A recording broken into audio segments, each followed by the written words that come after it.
and I think 7 laps will be the race distance here. Just connecting up to the timing at the moment. Indeed, 8 laps it is. 8 laps ahead of the round 5 of the Dunlop Masters Superbike Championship. And James Halligan has made his merry way back up the stairs all the way from the grid. A busy old weekend, James, keeping us fit. Yeah, those steps don't get any shorter, or I'm just getting older. The legs don't get any longer either. Super. Yeah, so there are the riders away out onto the international section of the course. Around Lola they go, and down Danish Drift, stretching the wires of these machines. Some machines don't have the wires anymore. No, Jim? the BMWs and the Yamahas have a fly-by-wire. And also the new Kawasaki is a fly-by-wire throttle as well, so most people are trying to dial the power out of them, not put it into them. Yeah, it's amazing the way technology has gone. Fly-by-wire used to be a thing only for aircraft, really, James. Yeah, but like a Super Stock 1000 now, the likes of Brian McCormack's machine is about 205 horsepower at the back wheel. Absolutely phenomenal. And that MotoGP stuff from 4 or 5 years ago. Yeah, it sure is. And I mean, that wouldn't be at the sharpest end of things either, you know. No. I mean, you know, when you go full Superbike spec, it's just goes through the roof, upwards of 220, 230 brake horsepower. Well, MotoGP are allegedly 265 to 270 at the moment, so that'll tell you the... Yeah, and I suppose when you're talking MotoGP, the thing to think about there is the power to weight ratio. They're so much lighter, you know, everything is carbon fibre. The technology it's absolutely behind it's unreal. Phenomenal. You know, it's crazy money, absolutely crazy money. But even here in the Superbike class at the Dunlop Masters Championship, you know, these machines, as you say, they're at the cutting edge of technology, James. They might be based on road bikes, but they're yeah. the furthest thing from a road bike you could get. Absolutely, but I mean, it is the race technology that is being transformed onto the road, and the road-going machines, they're coming under starters' orders. This is going to be interesting, James. I enjoyed your little chat with Richie Ryan. Richie's a great lad. Yeah, I love chatting to Richie. He's a good lad. Good lad indeed. And the Mobile 1 black machine. Oh, and Luke Johnson almost stalls the Unlimited Industries BMW, and Richie Ryan gets the whole shot on. Brian's in second and McCormack leads. That is Brian all the way around the outside. Brian McCormack. He is taking no prisoners here this weekend. I think Richie might have done that on purpose. I think Richie's a very smart rider. He's not the most winning rider we have in the Masters Championship for no reason. He might think that he can learn something from Brian over the early laps.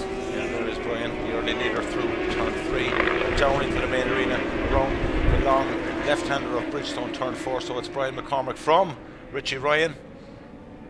Just picking up in third place there. Is that Peter Maloney in third? I think it's Peter Maloney. Luke Johnson in fourth position. Yeah, Luke got a bit Thomas O'Grady in fifth, and behind him is Derek Wilson, the fellow Corkman. Yeah, Derek to turn into a bit of a John Cahill, isn't he? Derek has done some laps around this place. Absolutely. Well, that is meant with the greatest of compliments to John Cahill, of course, and of course Derek Wilson. But there is the battle for... And Luke Johnson right all over the back wheel of Peter Maloney there, on Luke on the luminous orange machine, and Peter Maloney on the number 7 black and white Suzuki. Yeah, Luke on the Unlimited Industries BMW, and there's action. Yeah, Thomas O'Grady and Derek Wilson. Yeah, Derek. Yeah, certainly. and just behind them in shot is James Kelly on the bright luminous yellow GSX-R. Yeah, and interesting. I mean, James Kelly was the sole Suzuki rider here last year in the Superbike Championship.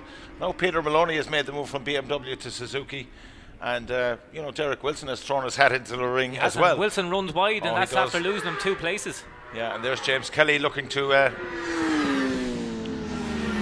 take advantage of that. There's Peter Maloney and that battle for third place. Luke Johnson on the Unlimited Industries machine. And just talking about the work that Luke does on these, you know, the graphics that he produces fantastic. for helmets and machines, and you can see the bike and rider absolutely immaculately turned out as ever. Luke Johnson, he's up the inside. A great move there from Luke Johnson underneath Peter Maloney. Yeah, Peter just left the door slightly ajar, and Luke said, "Thank you very much. That's enough for me." Takes that third place. I think Peter's struggling with the handling of the Suzuki. Peter's normally. you know, he's inch perfect most of the time, and that seemed to be the bike was bringing him out there, not that he wanted to be out there. Yeah, it's interesting, you know. Maybe just having some issues, and it is only the second weekend on the Suzuki, so I mean, he's running as the can go, obviously. But look at this leaderboard as it stands. Brian McCormack at the end of that opening lap led by 1.4 seconds from Richie Ryan. That's phenomenal, Brian, or James, at the end of one lap from Richie Ryan, the man who has been almost unbeatable here in the last couple of seasons. And Brian has been. Well, you heard what Richie said on the interview on the grid, that he left here after 3 wins and was down. He's feeling down because deflated, yeah. You need a race. That's no fun in racing yourself. Absolutely. There is the aforementioned Peter but Maloney. A good battle here for between Thomas O'Grady, Derek Wilson, and James Kelly there. And James Kelly very strong in the brakes. Look at that, James closing right in on the back of Wilson. Yeah, cracky stuff indeed. Quite a good shot there, and there goes Mick Pender through the shot on the booming 859 Ducati.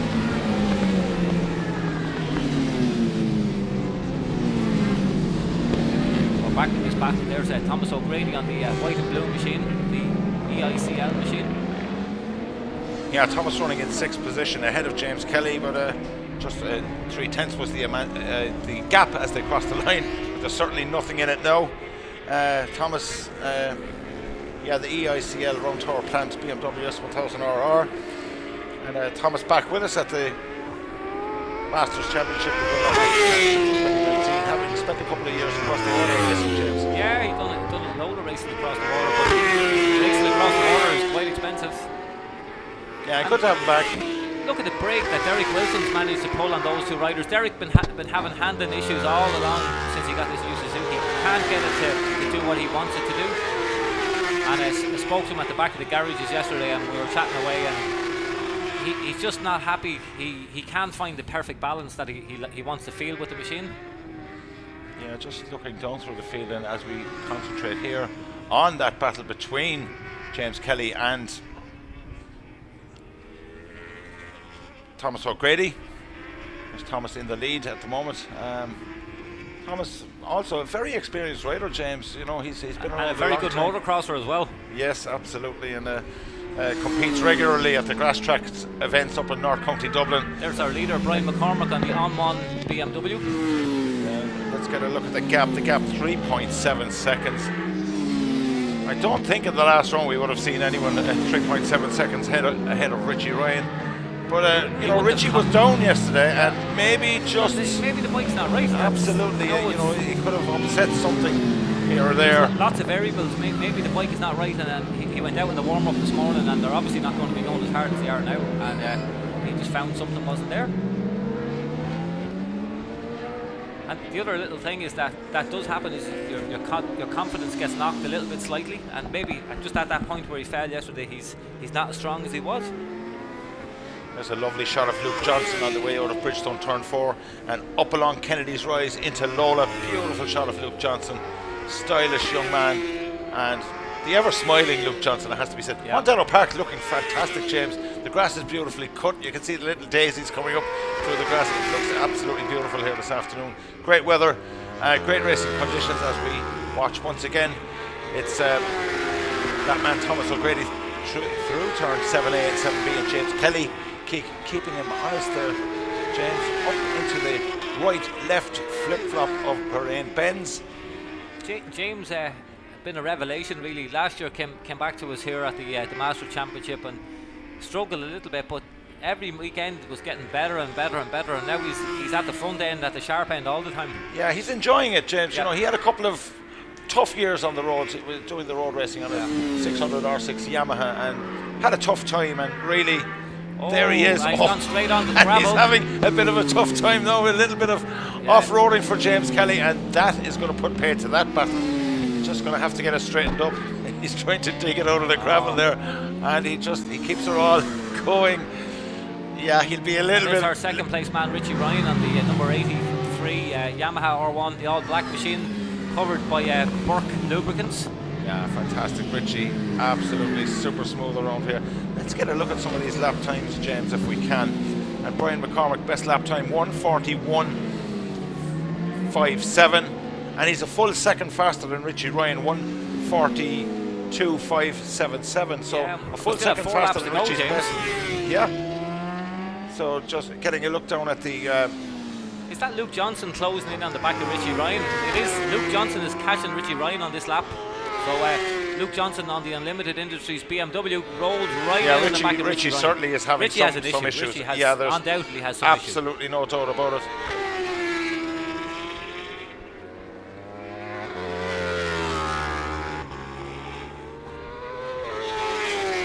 So it looks as though Richie is going to have to work for these final few laps.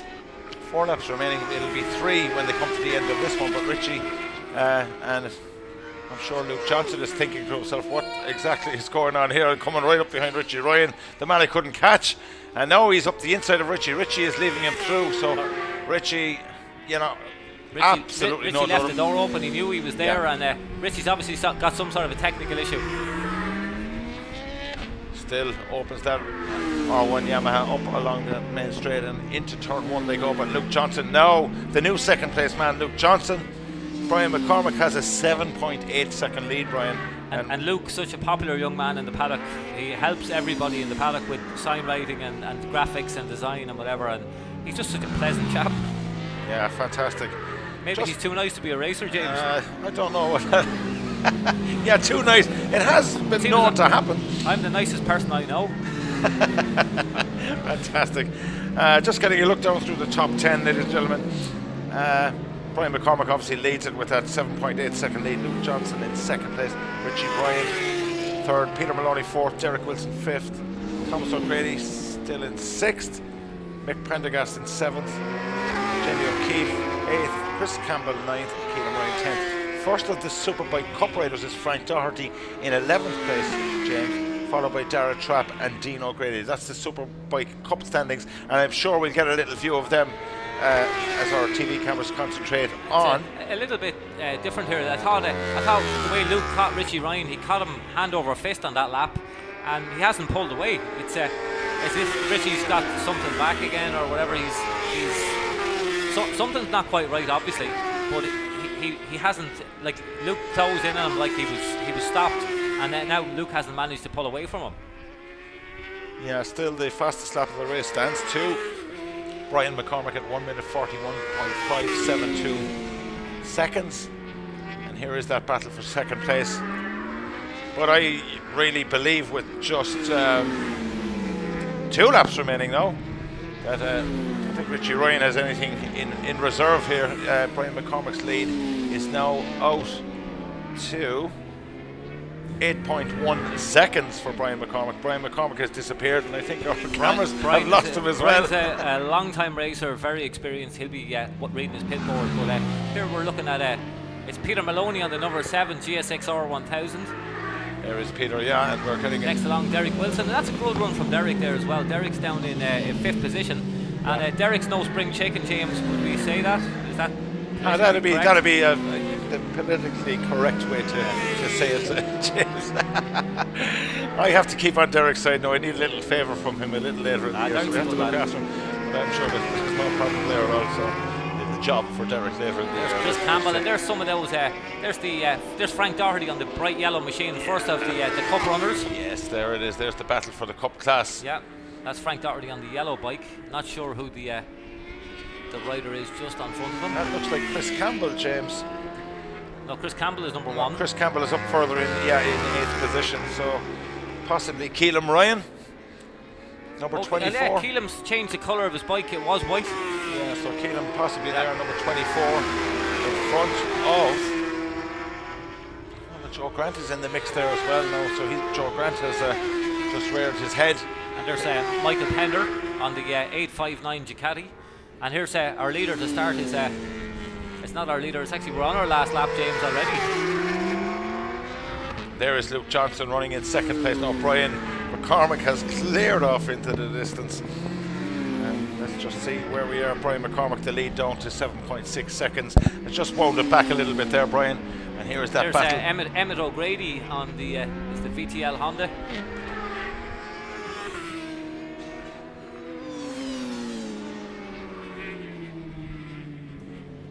There is our leader, James. Yeah, Brian McCormick around Bridgestone turn 4 for the last time. He's enjoying himself there, James, you can tell.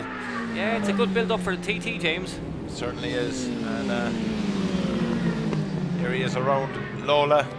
And he's just after sitting up in the machine, he's just riding it home, James. At a much quicker pace than we'd be riding. Certainly me. I don't know about you. I think you could do it nearly as good there, James. No problem to you. You know, it's still there. It's still there, James. I'd love to be still at it. Yeah, well, age does Bones take its would toll. love that. So here we are. There is Emmett O'Grady. And early. I'm just trying to pick up where Emmett is actually running. And here's our leader, showboating already, James. Tipped into Southside Motor Factors for the last time of 8. And it's going to be a big stand-up showboat wheelie all the way down the start-finish straight. So in typical Big Mac style. So McCormick takes the victory. That's just not right, James. It's just from not right. Luke Johnson in second position. Richie Ryan in third. And Richie very lucky not to be caught on that last lap there by Peter Maloney. Let's get a look at this Cup class, James, if we can sort it out. There goes Derek Wilson across the line in 5th position. But here is that battle, and let's try and get it sorted. We pick them up on our screen, and they come through down into Paddock Bend for the final time in the Cup class. And here they are. There's Emmett O'Grady up the inside of number 25, I think that was. Oh, and there's Frank Doherty. Let's get them sorted here, James, at the end of the lap.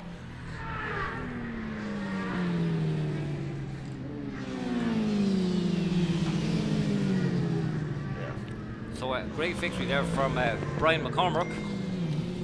Second position was Luke Johnson, and third position was Richie Ryan. Peter Maloney was 4th, Derek Wilson in 5th position, Thomas O'Grady was 6th, Michael Prendergast was 7th, Chris Campbell was 8th, Jamie O'Keefe was 9th.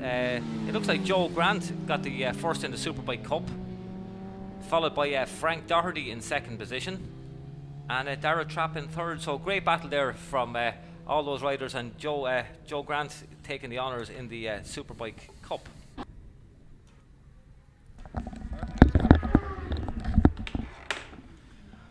So no more things can we say really about Brian McCormick and the On1 BMW. Fantastic racing there from Brian. Great to see it. And James Carroll will be heading across now to do the 2,000 mile track to the podium. That's what keeps us slim and trim. So I'll hand you, without further ado, I'll hand you across to James Carroll to do the podium presentation.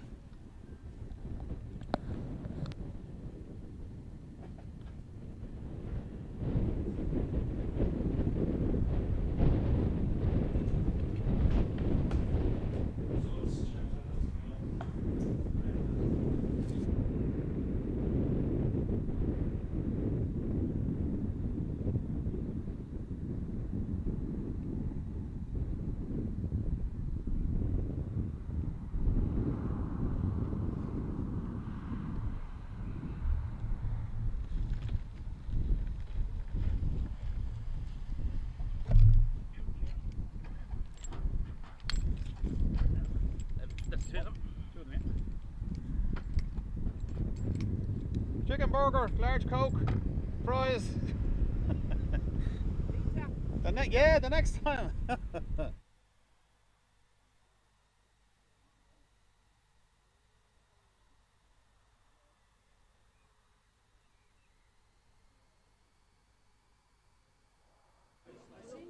Mic open.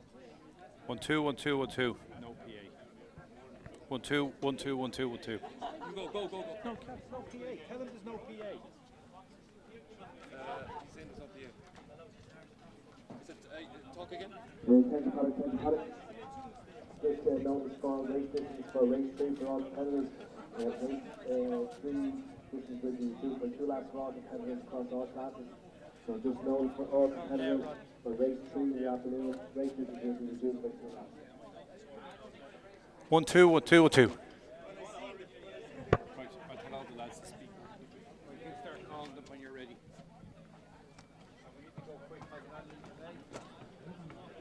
Okay, ladies and gentlemen, the podium presentation for the Dunlop Superbike class, and first up, the Superbike Cup riders, and in third position, ladies and gentlemen, big round of applause for Dara Trapp.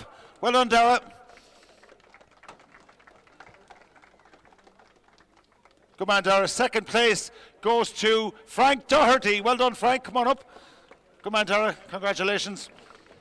Frank Doherty makes his way up, and big celebrations. Dunlop hats are all being dispatched here. I didn't get one yet. Hopefully later. Well done. And the race winner in the Cup class. Well done, Frank. Race winner in the Superbike Cup class, Joe Grant, ladies and gentlemen. Well done, Joe. Come on, Joe. Congratulations. Dara, third place. Yeah. Busy back there. Oh, it was very busy. It was a long old race, but I thought I might do a little bit better being on pole, but I got a rotten start and I just couldn't catch the boys after that, you know.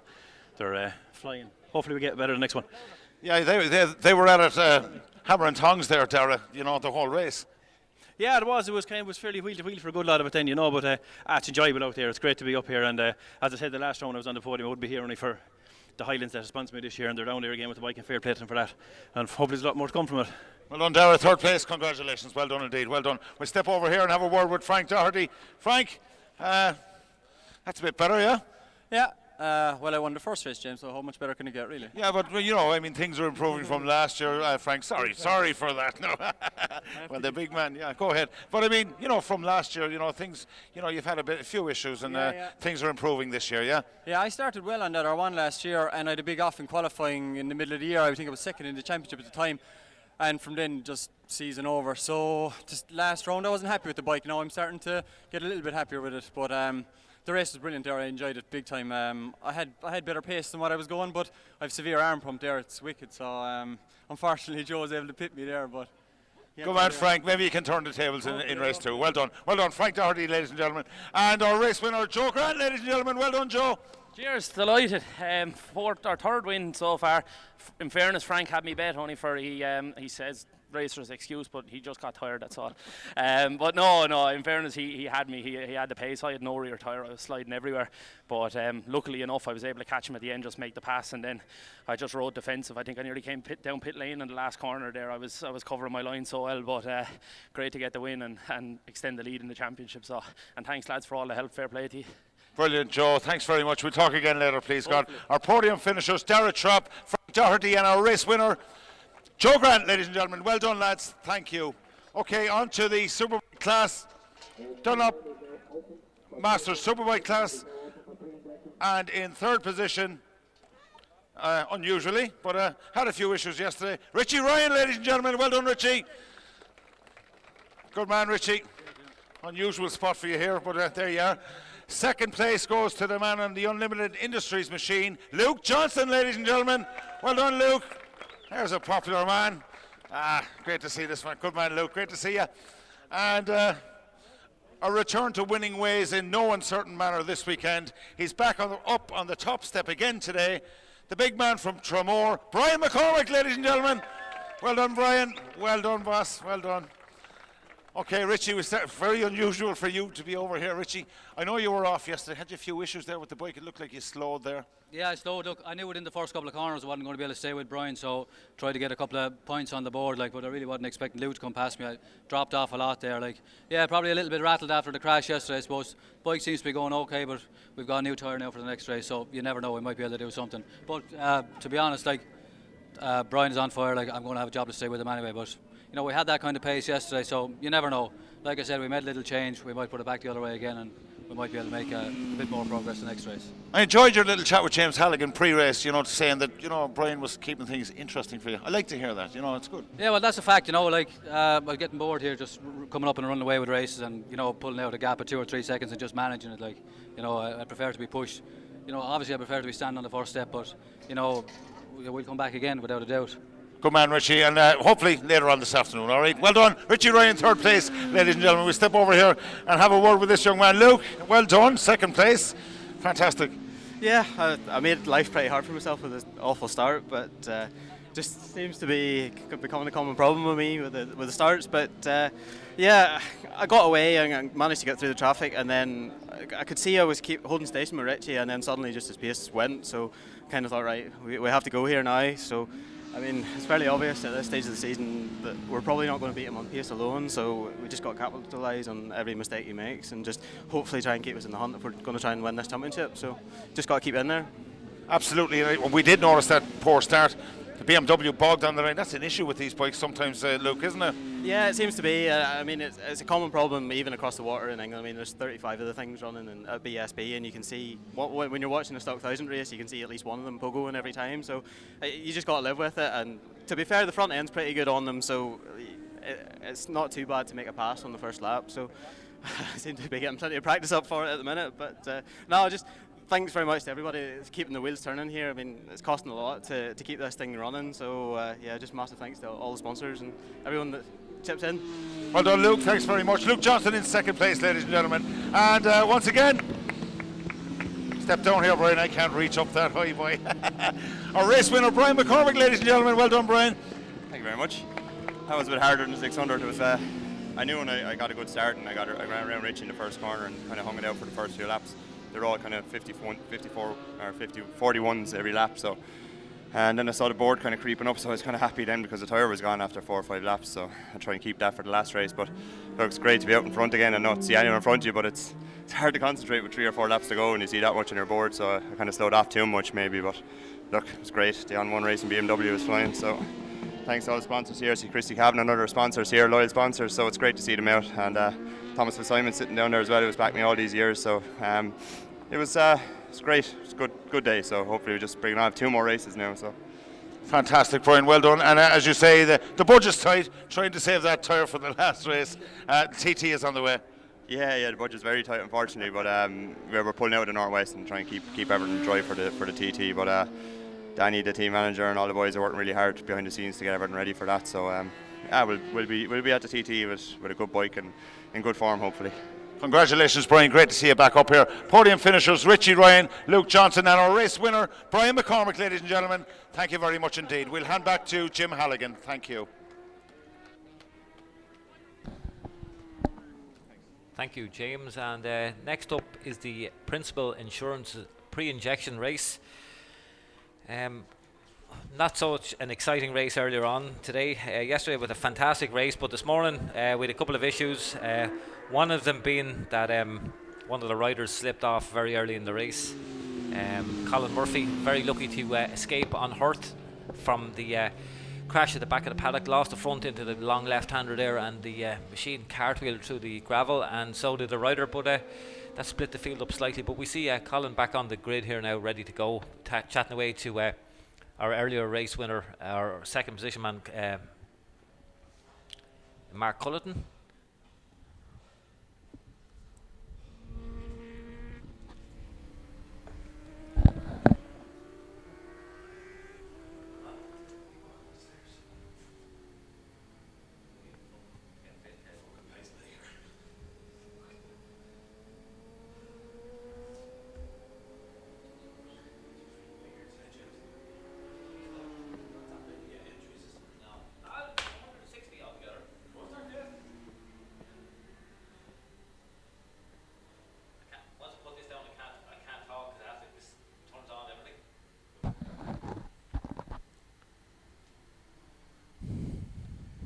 So the earlier race winner was number 45, Daryl Sharkey. I'm just waiting for Daryl to roll up here. There he's on the pole position. Mark Culleton beside him on the 666 machine. Number 15, Kenneth O'Gorman. Kenneth very lucky to be not collected earlier on in the first race, stalled it on the line, and very lucky not to be hit from behind.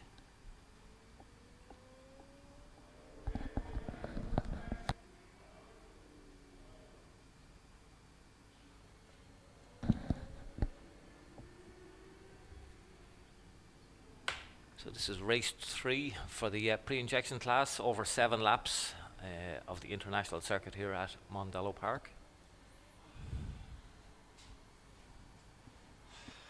James Carroll makes his way back to the commentary tower.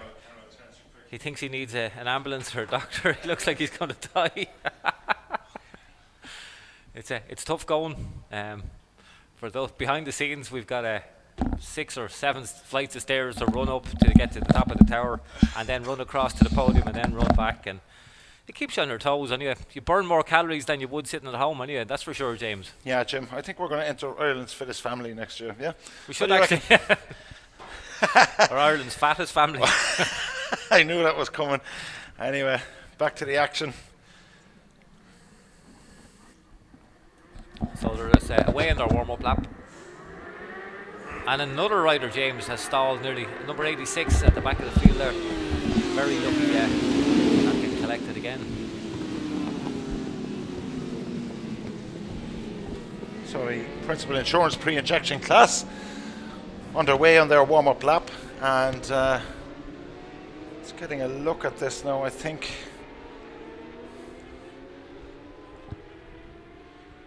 running slightly behind schedule, James, so I'm not sure. I think that we may have some reduced lapped races. No, this is the third race for the pre-injection, so they're into their second round of races. We've got after the pre-injections, we've got sidecars, the Supersport race, the Super Twins then next along, Junior Cup. Yeah, maybe some of the races might get a little bit shorter, I'd say. Alright. And we have an extra race today from the sidecar race.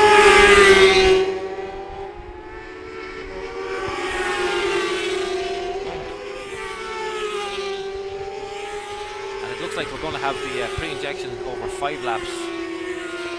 Yeah, just a bit strapped for time. There were a few delays. Yesterday, of course, James, when we were unable to run the final sidecar race, or the second sidecar race. Basically, yeah. Yeah, so we did run out of time. We have a 6 o'clock curfew here at Mondello Park, and it is being strictly adhered to. I could nearly do one of those for myself. We're talking about the motorsport side of things, James. We're not talking about the extracurricular activities at the paddock bar. That's another day's work entirely. But yeah, sometimes it would be quite useful. But all tucked up in bed nice and early last night, and all fit and well. Bed early. Ready for action this morning. Yeah, great to have a chat with the lads down on the podium again. Brian McCormick, he's in great form down there.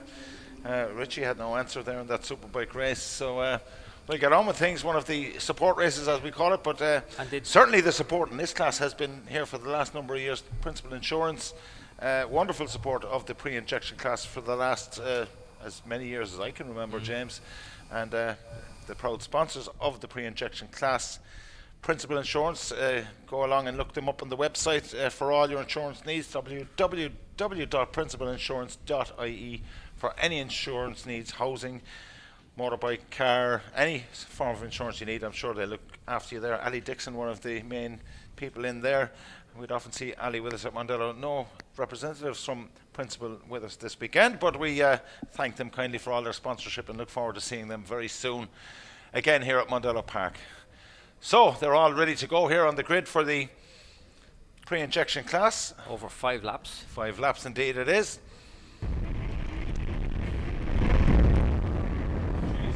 And away they go. We've got another one that stalled. And then Mark Cullerton gets the whole shot, and it looks like, is that PJ Tobin? PJ Tobin, number 31, the Wexford rider.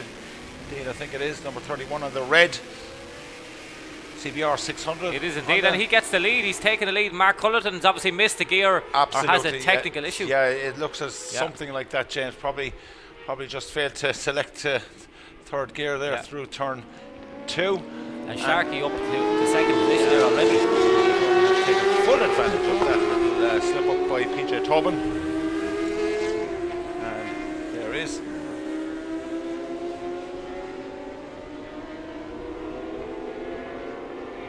PJ Tobin, in fact, coming under pressure now there from Darrell Sharkey, number 45, Darrell Sharkey. Darrell must be one of the fitter guys in the paddock as well. He's got a second machine that he rides in the Supersport 600 class. So 6 races in the weekend is quite a lot. Busy afternoon for Darrell here, but PJ Tobin doing the business here at the moment in the head of things. There's Mark Cullerton obviously has some major issue. Yeah, so it was Mark Cullerton who, and seems to be slowing again. Yeah. Cian Donaghy, number 42, in behind Mark Cullerton, but here's the battle for the lead, and there is Darrell Sharkey up the inside of Devaney's and pushes PJ Tobin out wide and drops down to the left-hander of Paddock Bend. And here he comes around it now. The marshal's watching on, and in the beautiful afternoon sunshine here in Mondello Park. Oh, look at Cian Donaghy up the inside of Mark Cullerton. Great move. Oh, runs wide, James. Runs it out wide, indeed he does, and has to gather it all again, and all that hard work. He doesn't look happy. He's shaking his head. He did all the hard work and just couldn't quite complete the job. Yeah. But I'm sure he'll gather. I'm sure there's round 2 coming. Oh dear. Yes, it's all fine and well for us up here, Jim. Absolutely. Chuckle at it. But it's all part of racing, and the lads, they do enjoy it. And they will have their little laugh about it all later on. And it's great. Great to see. But here we are back with there's Mark Cullerton still circulating there in 3rd position.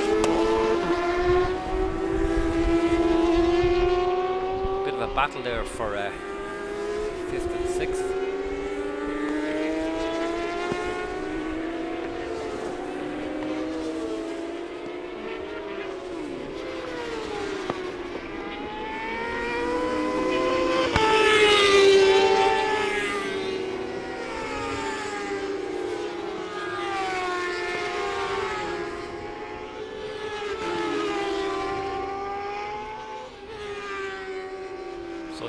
Sharkey leads from PJ Tobin.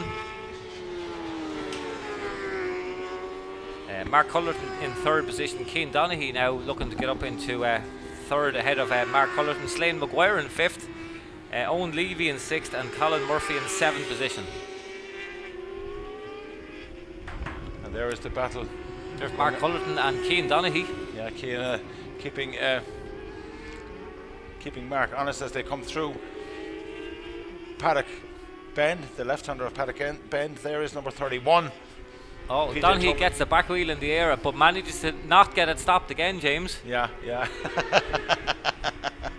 So a great little battle going on here for that 3rd position, but Cian Donaghy, in fact Mark Cullerton holding on in 3rd position across the line from Cian Donaghy, and then Colin Murphy comes through. Colin Murphy has obviously got going again following that little spill earlier this morning. Colin Murphy, number 85, in 5th place from Slane Maguire. Owen Levy, Brian Cahan in 8th position. Stephen Sweeney running in 9th, and a big shout out to Stephen Sweeney, friend of mine from Cork Lloyd. Sweeney, his son Stephen. All right, his 1st year racing here at Mondello Park. Very good, and in the top 10. Yeah, so going racing there in the pre-injection class, number 20. Stephen Sweeney on his CBR 600 Honda from Cork. So best wishes to Stephen. Had a little bit of an issue on the grid in the opening race, but we might get a little peek at him on the screen later on. But at the moment we're concentrating on the battle here between Mark Cullerton and Cian Donaghy. Yeah, Cian Donaghy looks like he's not as strong on the faster part there. Maybe the machine not quite as quick as Mark Cullerton's. Yeah, big gap back then to Colin Murphy, and amazing what a little slide off can do to you, James. It knocks the confidence. Absolutely. Colin Murphy, who was at the sharp end of things here yesterday. Well, I wouldn't call that slide off as little slide off. No, it actually wasn't a little slide off. It was a big slide off on the approach to turn 4. Just a stare. And you know, using the front end at 100 miles an hour is no fun. As you well know, James, you've lost the front end probably at far in excess of speeds of that. And you know all about crashing, James. No disrespect, but you certainly do. Oh, there's no way to crash well, is there, James? I was good at it though. I crashed often. And this battle still continues, and Cian Donaghy is just trying to figure out a way to get the bike stopped, get up the inside of Mark Cullerton and pass him. And it's Colin Murphy. I think Colin Murphy is beginning to edge in onto the back of that battle. I think between Mark Cullerton and Cian Donaghy, they're slowing each other up, and that's allowing Cian Murphy to close in. Closing in there, James. Yeah, he's in shot now. PJ Tobin is having a somewhat lonely ride there in 2nd place, 3 seconds behind the leader Darrell Sharkey, who we haven't seen, but he's still circulating there quite nicely in the lead. Best lap time for Darrell at the moment, 1 minute 50.909, but still we concentrate on, and Colin Murphy is trying to tag on to this little battle for third place. But our leader long gone. Yeah, number 45 bike of Darrell Sharkey, way in the distance. And now that is a three-way battle, James. Certainly is. I think Colin Murphy, if he gets involved in the middle of this with just 2 laps remaining now, so I think PJ Tobin will be safe enough in that second place. As I speak, there is PJ Tobin approaching turn 7A and 7B. The boys are getting closer to there in that I think with a lap and a half to go, there's going to be enough time for them to close it in. Bit of showboat and wheelie going on there as well. But look who's just taken past these both two of men. them. Colin Murphy's taken 2 in 1 swipe there, and has shown the boys that's how you pass. Yeah. And who's to say Colin Murphy, with 1 lap to go, won't get up and take the second step of the podium from PJ Tobin? Yes, he could do it, James. It's quite possible. Here's PJ Tobin into Southside Motor Factors. Already Darrell Sharkey has disappeared over the finishing line onto his last lap. And there he is into turn 1. You can see him away there in the distance, ladies and gentlemen, peeling into turn 1. PJ Tobin in second place, and Colin Murphy now in third. Mark Culleton and Cian Donaghy were so busy battling it out for that third place that they forgot about Colin Murphy coming behind them. And I think Colin Murphy needed a few laps to get that crash out of his head. And got going, certainly and now he's flying. Great to see it. Great to see it. The confidence is back, and he's motoring nicely. And there is our race leader. Finally, we pick him up again, Darrell Sharkey. He's having a look around, a la Brian McCormick, and say, lads, come on. There he is, Darrell. Great man, great rider from County Cavan, the pre-injection champion from 2017. Had dipped his toe into the Superbike class last year, and is back now again in the pre-injection class. And of course, look at Murphy on Tobin. Oh, and that's tight. That's tight. And great pass there from Colin Murphy into the Lola section. Runs wide, and that allows PJ Tobin back on. So it's a drag race down to 7A and 7B. Brilliant stuff. Yeah, Colin Murphy is going to have a look up the inside. Can he get it stopped though? Can he get it stopped? And PJ Tobin played a blinder there. That was a brave thing to do. Colin Murphy attempted what they call the block pass, James, I think, and it just didn't quite work out for him. And PJ was brave, and I think after that, I think maybe just a little bit I think maybe deserves to hang on. I'd say Colin's going to hold on for the last corner lunge up at Southside Motor Factors. Just looking out for our race leader. Here he is around paddock bend, sticks the leg out the back of the paddock. Acknowledges obviously got a few fans there. Darrell Sharkey, wonderful ride again from Darrell, unchallenged really at the head of things. Darrell Sharkey will take the win in the Principal Insurance pre-injection class. But it's all about that battle. Colin Murphy has run wide, James. He's run wide, and PJ Tobin puts the hand up. PJ has a problem. PJ has a problem. Oh, the red flag is out, in fact, ladies and gentlemen. We've missed that. The red flag has been deployed. So, and that's why PJ Tobin had his arm in the air. The red flag has been deployed. So, but I think we will, not sure, that will probably go back a lap. And there's somebody down. Oh, and the helmet has come off. No, he's taken the helmet off. The helmet is off. So that's an incident there. At the back of the circuit, not sure exactly where. It looks like down in 7A and 7B in the middle. Down at the lower part of the track, James. Yeah. So there is Mark Culleton. There's the recovery vehicle going out, and there's a rider. He's up perfectly okay. Yeah, James. he's up and fine. Yeah. So just nothing major. There's Cian Donaghy. Hopefully, just a bruised ego. Cian Donaghy, last of the late breakers, James. Yeah. But didn't quite manage to get up that position. I just have to get confirmation of this result. But definitely Darrell Sharkey takes the win. I think PJ Tobin will get second. I presume it goes back a lap. Yeah, so we'll just have to get official confirmation of that, ladies and gentlemen. I'll leave you with James Halligan. I have to get down there and get these podium presentations organised. James? Thank you, James. And I'll run through the top 10 as we have it at the moment. But this is not official.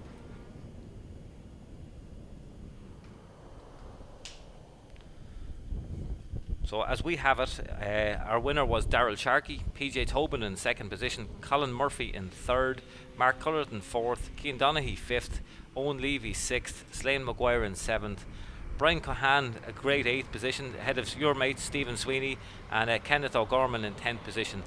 But as I say, these are not official because we don't have the official result just yet. But James Carroll will make his way across to the podium for the presentation.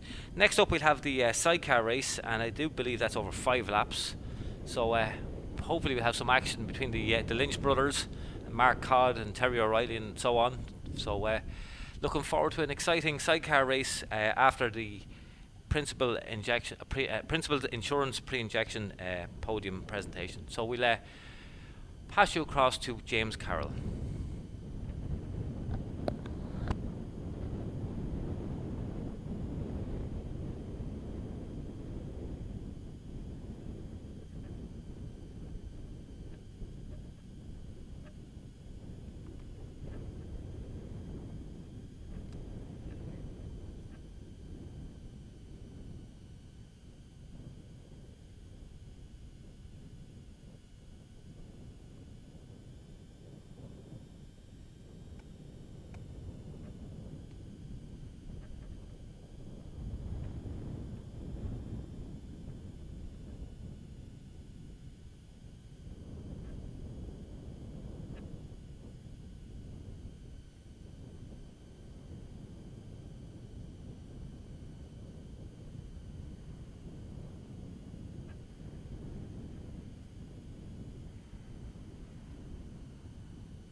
Podium presentation, ladies and gentlemen, for the Principal Insurance Pre-Injection class.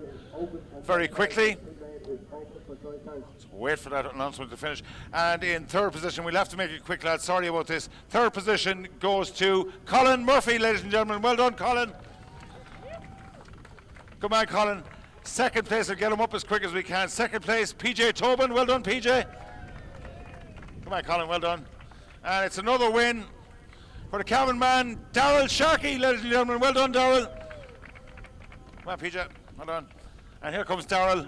Quick, very, very quick few words, lads. We're under a bit of pressure. Well done, Daryl. Colin, back on it. A bit of a slide yesterday. A big moment yesterday, actually. This morning, yeah, I come off in turn 4. This morning, a bigger part. The first race this morning, yeah. Bike was fairly bad, but thanks to everyone that helped me out putting the bike back together and getting back out there. Happy enough there to get back down there with the times and podiums, and happy enough. Well done, Colin. Back up the speed. Congratulations, and great to see you. Third place, Colin Murphy, ladies and gentlemen. Quick word with PJ. PJ, second place. He was pushing you there. He was. He had a right battle there towards the end, yeah. He had me a few times. Just speak in here, PJ, like good man. Yeah, have a look there and say hello to everybody live on the internet. Go ahead. Anything to say about the race there, PJ? Yeah, no, it was a good race. I didn't realise Colin was so close behind me, but then he showed me his front wheel there a few times, and I knew I had to do something fantastic to keep him away from me. So. Well done, PJ. We're strapped for time. Man of very few words, I can tell. Well done, great result, PJ. Well done, congratulations. And our race winner, Daryl. Daryl, jump down here, have a word with me again. Another comfortable win, we should say. I wouldn't say comfortable now. At the start of the race now, I just can't get off the line, but I just try to pick off if I can and try to get a gap. The boys there have a pit board for me and just follow it. Hope for the best. Absolutely, and still, I am happy enough for the weekend so far, yeah? Busy weekend for you? Yeah, I did off there in the Supersport now. It's just pushing too hard, too fast, but no, it's grand. It's back together, ready to go out in the next race again. So pre-injections parked up for the evening, so happy enough. We'll leave you get back to business. Well done, Daryl. Great weekend for you so far. Our podium finishers, ladies and gentlemen, Colin Murphy, PJ Tobin, and our race winner, Daryl Sharkey. Thank you very much indeed, ladies and gentlemen, and I'll hand back to James Halligan now. Thank you very much.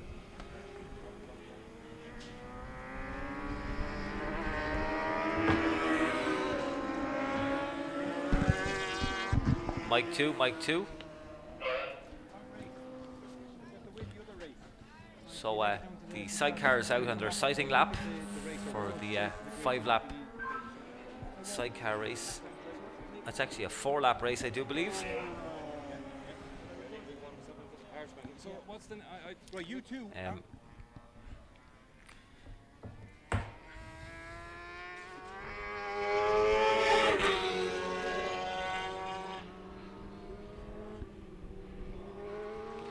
Yesterday's winner, number 45, Derek Lynch. We're so used to his brother Dylan winning all the time that they've swapped. We're not sure if they've swapped outfits or what's gone on, but the balance of power has shifted in the Lynch household.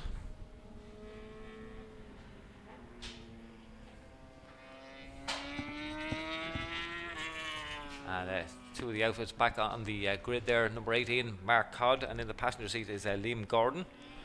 Beside him is 26, and that's Terry O'Reilly and Eamon Mulholland in the passenger seat. And here's our pole man and winner from yesterday, Derek Lynch. And he's got Anthony MacDonald in the passenger seat. Scopey Killock there rolling up there, number 3. James Carroll definitely needs a heart failure at this stage. He's back. He's like the Duracell bunny, he just keeps going.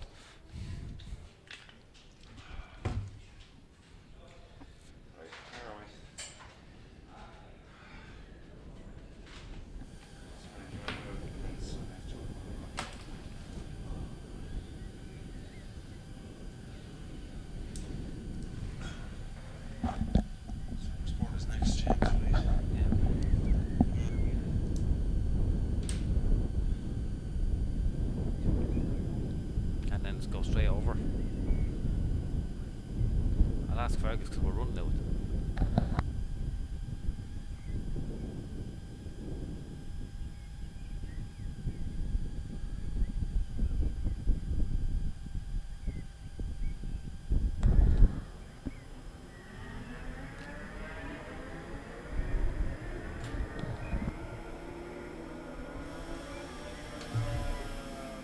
So the Sidecars away on their warm-up lap, ladies and gentlemen. Thanks to James for covering me there while I was on the way back from the podium, like a Duracell bunny, I think he said I was. I don't quite think so. Yeah. But anyway, the sidecars are out for the first time today, ladies and gentlemen. Great to see it, and we had a great fundraising event last night at the Paddock Bar, organised by the Marshals Association of Ireland. And thanks to Clodagh Brennan and all the marshals there who organised a wonderful raffle it was that took place at the Paddock Bar last night, and raising money for the families of Hughie Smith and Philip McNally, who were so unfortunately injured the last round in Montello Park here in qualifying on the Saturday morning for the opening round of the Dunham Sidecar Championship for 2019. Philip McNally and Smith, and maybe the lads are watching on this afternoon, and we wish them all the best if they are. And you know, it's a tough old time, but our thoughts and prayers are with you all, lads, and a wonderful fundraiser last night at the Paddock Bar. A total of €17,840 was raised by the Marshals Association of Ireland with the help of a lot of sponsorships. That's fantastic, isn't it? Yeah, absolutely fantastic. Too many sponsors to mention, but you know, Montello Park were involved. Quite a few megabikes were involved, I know that, and quite a few more. I can't mention them all, but thanks to Clodagh Brennan and all the marshals for organising that. Great stuff indeed, and a wonderful gesture, and we hope it will help in some small way to you know, just help the families at this difficult time. The Sidecar men are out here this afternoon, and I'm sure they are all they're all in their mind, fired up to put on a good display here for Philip McNally and Hughie Smith this afternoon. So here we are. There's the number 18 outfit of Mark Codd and Liam Gordon on the MDR Formula 2 Triumph. They are Isle of Man bound, James, and that's why they're running the Formula 2 outfit here for the start of the sidecar season, heading to the Isle of Man for the TT. It's going to be hard to get that motor to last around the island. It's very, very tough on a solo machine. On the 675, they don't like the long continuous high revving.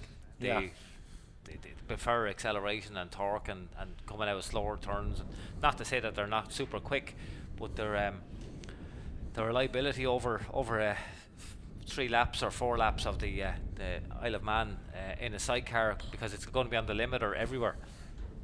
And we're under orders, James. We certainly are. And away we go. We're racing. And a big black line from one of the outfits there. And is that's Derek Lynch leads into turn 1. Dylan Lynch in second position. Shoves is that Mark Codd. And Mark Codd fights back. So or is it Peter O'Neill?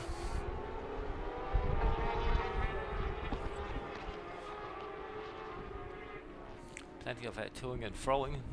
And let's see get the the number sidecar sorted passengers here. getting all their weight over on the right hand side of the machines. Yeah, that is Peter O'Neill there running in second place.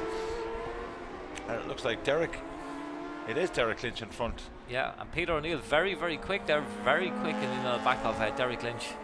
Derek Lynch with Anthony McDonald in the chair, and is that your mate in fourth? Dennis Cusack.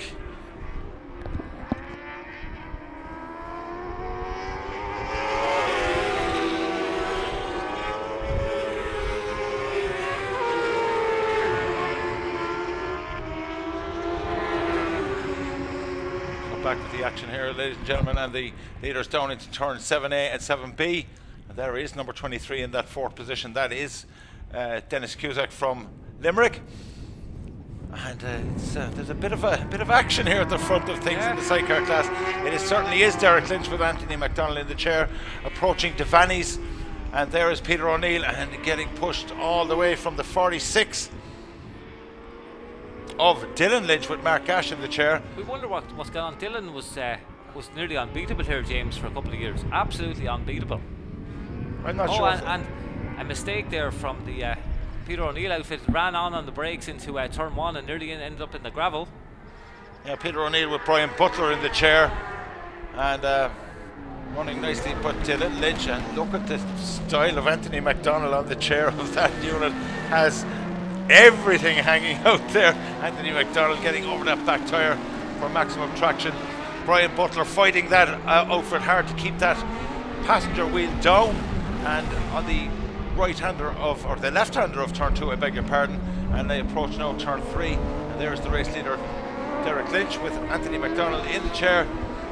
Cracking stuff indeed, and there's a battle developing now for 4th position between the number 23 outfit of Dennis Cusack with James Ging in the chair, and I think in behind him is, I was trying to pick a number on that, James, is that Terry O'Reilly and Eamon Mulholland? It's a black machine. Yeah, it is, number 26. That's 26 behind Dennis Cusack there. That is Terry O'Reilly. No, there. That's number 8, is it?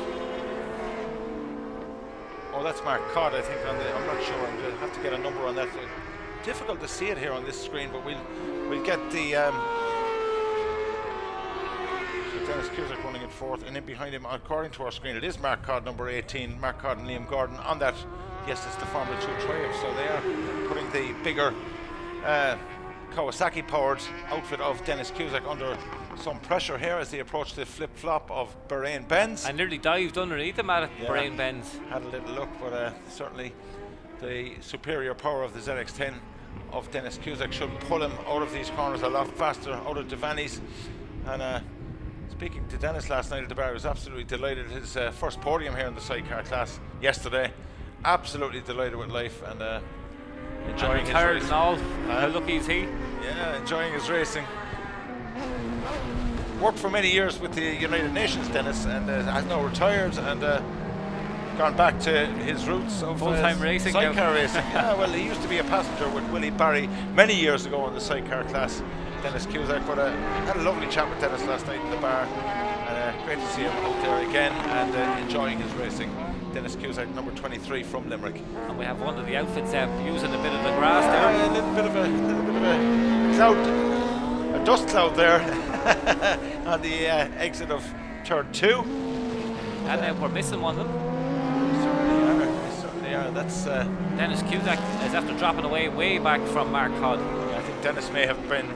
It may have been Dennis who was grass tracking. Doing a little bit of grass tracking. Yeah, maybe the excitement of yesterday just taking its toll. But it's a bit some of the best races we've ever had, James. Last season was absolutely phenomenal. But Derek and has a 2.7 second lead at the end of that 3rd lap. It's kind of spread out, James, and unusually for the sidecar men. There's our race leader now, the number 45 of Derek Lynch with Anthony McDonald on their There they are, the passenger wheel just lifting around the left-hander of Paddock Bend. Beautiful shot of them coming into Southside Motor. Anthony slap on the back of the machine, loving it. Yeah. He's loving life at the moment. Giddy up, Hersey. there's nothing like being a racer and winning. There's no feeling like it. Yeah, and when things are going well, they go well, and it really is. It's fantastic to see. And they're out there enjoying themselves. But beautiful, beautiful afternoon sunshine here at Mondello Park. And the lads are on their way up into turn 3 for the penultimate time. The last lap flag is out for this 5-lap sidecar race.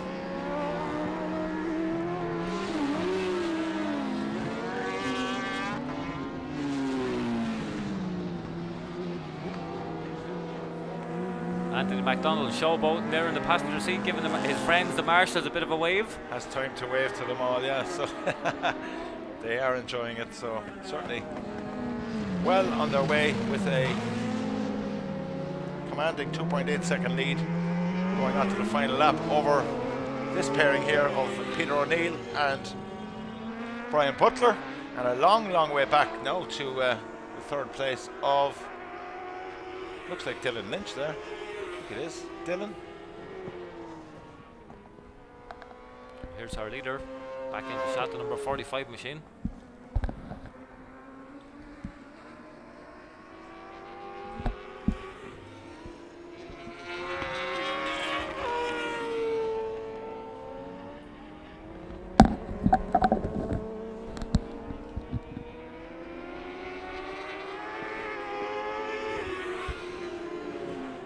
So our race leader, here he is down to Southside Motor Factors for the final time. It is Derek Lynch Anthony McDonald absolutely delighted there in the chair. Is that a triple for the weekend, James, for them? I think it is. A double. We still have the final one to come. come. We've one more, yeah. We certainly do. So I'm jumping a race ahead of myself. So Derek Lynch wins with Anthony McDonald in the passenger seats. Peter O'Neill is second. Next along is Mark Todd in third position. We're waiting on Dylan Lynch for fourth. And Dylan's gone over the line there, so Dylan Lynch in fourth position.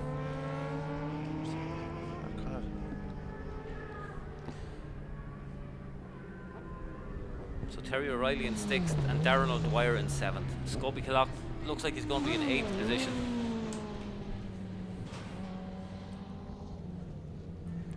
And I'll hand over to James Carroll, who's making his way across to the podium presentation.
ladies and gentlemen, the podium presentations for the Sidecar race.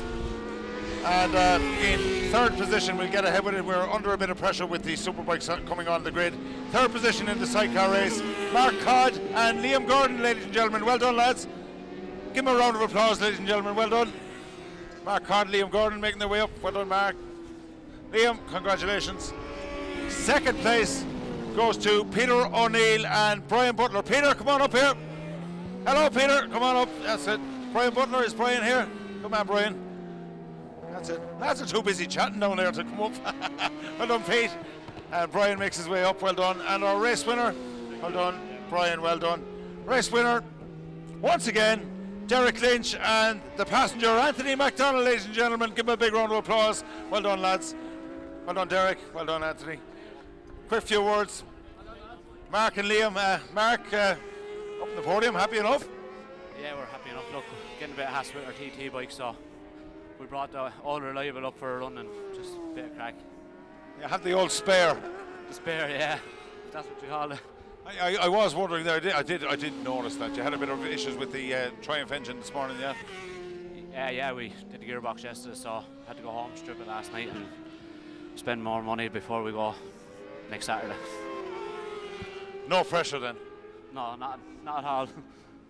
Well, a good third place. Well done, lads. Mark Codd and Liam Gordon. We're under pressure from time, lads. Well done, lads. Second place. Well done indeed. And we move over here, the other side of the grid. Peter O'Neill. Peter doesn't want to say much. Brian, come and have a few words. The young man with you. Yeah. The Dunlop hat is on board. Fantastic. Yeah, a really good race. Never really got going yesterday. 3 new tyres on it today. Peter got the finger out. But congratulations to Derek and Anto. They're absolutely flying. But I'm really happy with our race. Really good. Well done, Brian and Peter. Well done indeed. Thanks very much, lads. We're under pressure for a bit of time. Good to have you back at the Master Series, P. Yeah, it's good to be back. So it's an enjoyable circuit and stuff. So hopefully be back soon. Well done, Peter. Thanks very much indeed. Well done. Second place, Peter O'Neill and Brian Butler. And our race winners, Derek Lynch and Anthony MacDonald. Give them a big round of applause, lads. Thank you. Derek, things are going great, aren't they? Yeah, couldn't be going much better really, I suppose. Pole and 2 wins out of the weekend, so hopefully we can carry it on with the race later on today. Yeah, you couldn't see the carry on beside you, but this fella was having a great time in the chair. I don't know if you noticed. What's going on there? I always have a great time in the chair. Fabulous stuff. He was having a little wave at the crowd and the people at the back of the paddock there. Anthony, you enjoyed it? Oh yeah, it's great. It's unbelievable sport, just having a go, and especially on the track. I had to tell you a question yesterday. I had to think about it. I think the bigger track might be better than the small one. We should get more of them. Fantastic. Well done, lads. We're strapped for time, but another great win for Derek Lynch and Anthony MacDonald. And the rest of our podium finishers, Mark Codd, Liam Gordon, Peter O'Neill and Brian Butler, and our race winners, Derek and Anthony. Well done, lads. Thank you very much indeed. And we are now handing over to James Halligan on the grid. Thank you.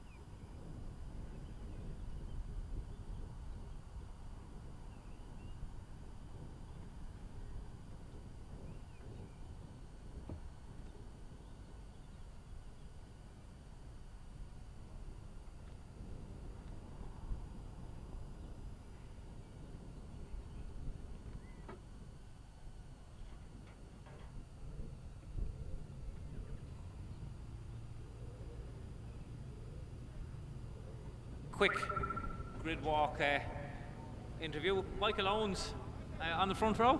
Aye, happy enough. If you'd have told me I'd have been here during the week, I wouldn't have believed you, so just need to keep improving and just keep a rhythm during the race. You had a great run in the earlier race. You top cup rider. So can you get on the podium in the Supersport race itself, I think? I'd like to try my best, but as long as I get the job done in my own race, I'll be happy enough. Good. That's the smart way of thinking about it. Well done. All right, cheers. Best of luck on that. We'll move one back over on the outside of the front row. Trevor Landers. I didn't think you'd ever think I was going to be saying that to you. Oh, it's going to be unbelievable to be able to actually see the lights from here and go when they go out instead of following the lads in front of you. So tell us, are you having fun? No. It's crazy out there. 146 is 147 is just crazy time for me now. No, I'm not enjoying any bit of it. Are you glad you traded up the machine? Oh, absolutely. Look, I had to do something. But Kawasaki, some bike, serious joke. Yeah, only I'm not good enough for that. Well, I wouldn't say that's sitting on the front row. Yeah. There's a lot of people way behind you. The bike just said, have a look behind you. And I said, yeah, they're all trying to pass me now. No pressure. No pressure. And Brian McCormack behind me on the grid. Yeah. No pressure. So tell us anyway. So what's changed? Just the machine. You've upgraded the machine, but you're absolutely flying here. Upgraded the machine, and very good friend of mine, Jen Forden, helped me out with a bit of fitness and just stop eating junk food. Lost a few stone, and it's really helping. Well done. It's great to see you up here, man. Well done. I think we better move on and back to James Carroll in the tower. That's all right, Trevor. You can do your own suspension.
making our way back.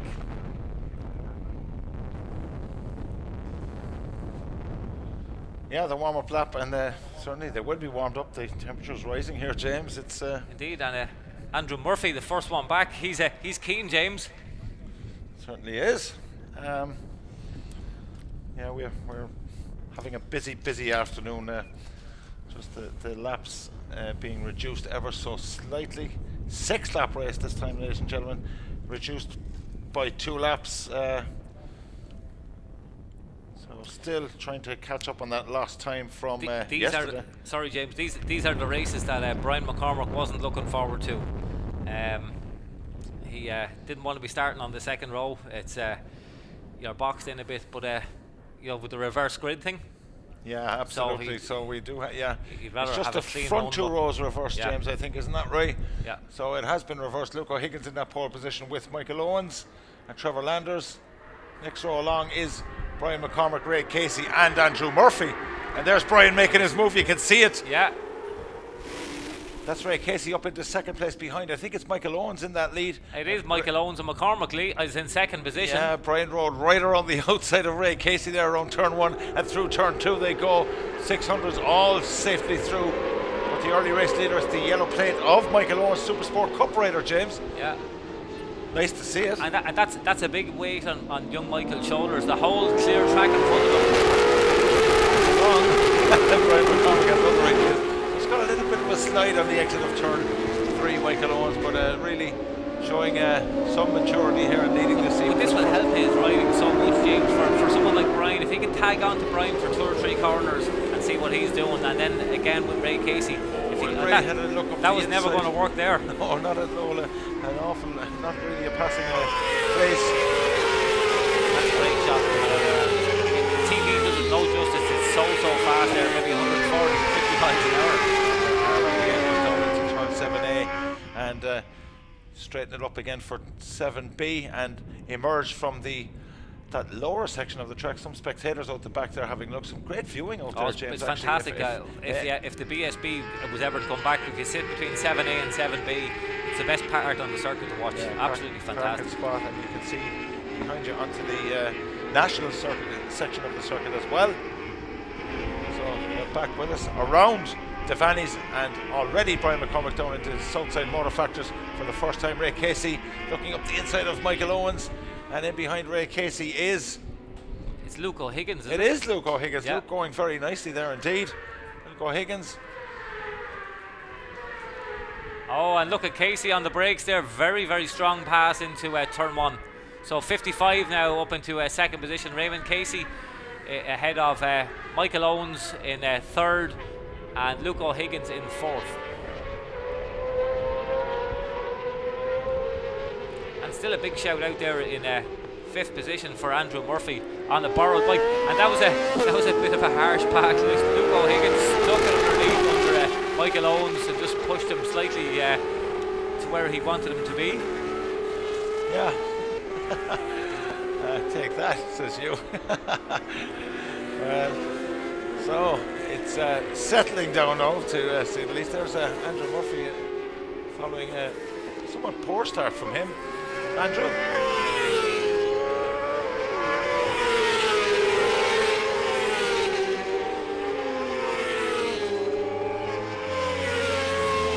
Come around Lola and down the very quick Danish drift.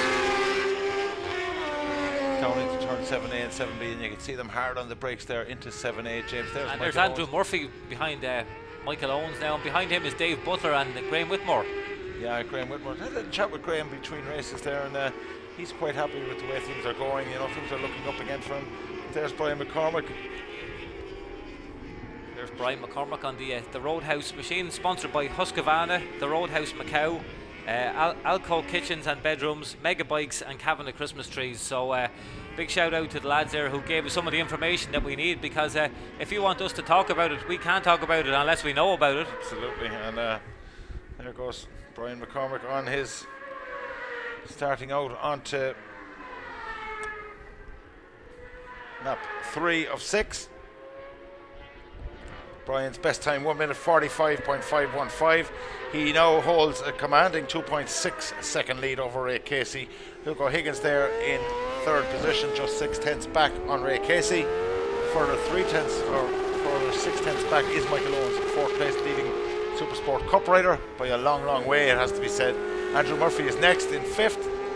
Dave Butler sixth. Graham Whitmore in seventh, and the next Cup rider along in 8th position is Ian Prendergast, number 96, in 8th place, followed by Trevor Landers, number 132.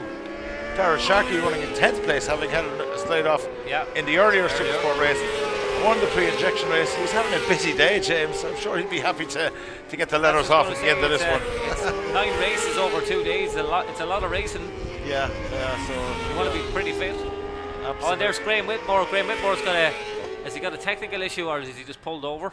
Just was over, maybe just ran it out wide and ran over the road on the 7A, 7B, not too sure. Michael Owens now coming, and that's where he lost the brakes earlier, was going into 7A. Yeah, but Andrew Murphy having a look now and trying to size up this young man in front of him, this Supersport Cup rider Michael Owens. There is Brian McCormack, and really not often we have seen Supersport races as spread out as this, James. No.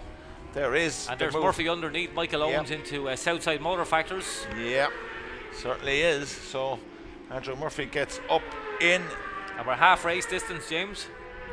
Andrew gets up into 4th place ahead of Michael Owens. So, but Michael Owens, really, he doesn't need to do anything, James. He's a long way in front in this Supersport Cup class. Yeah. And no, he said that on the grid that he was concentrating on his own race and he wasn't worried about the Supersport Pro race at all. And gaining a lot of valuable experience here. Said he's enjoying the international track here.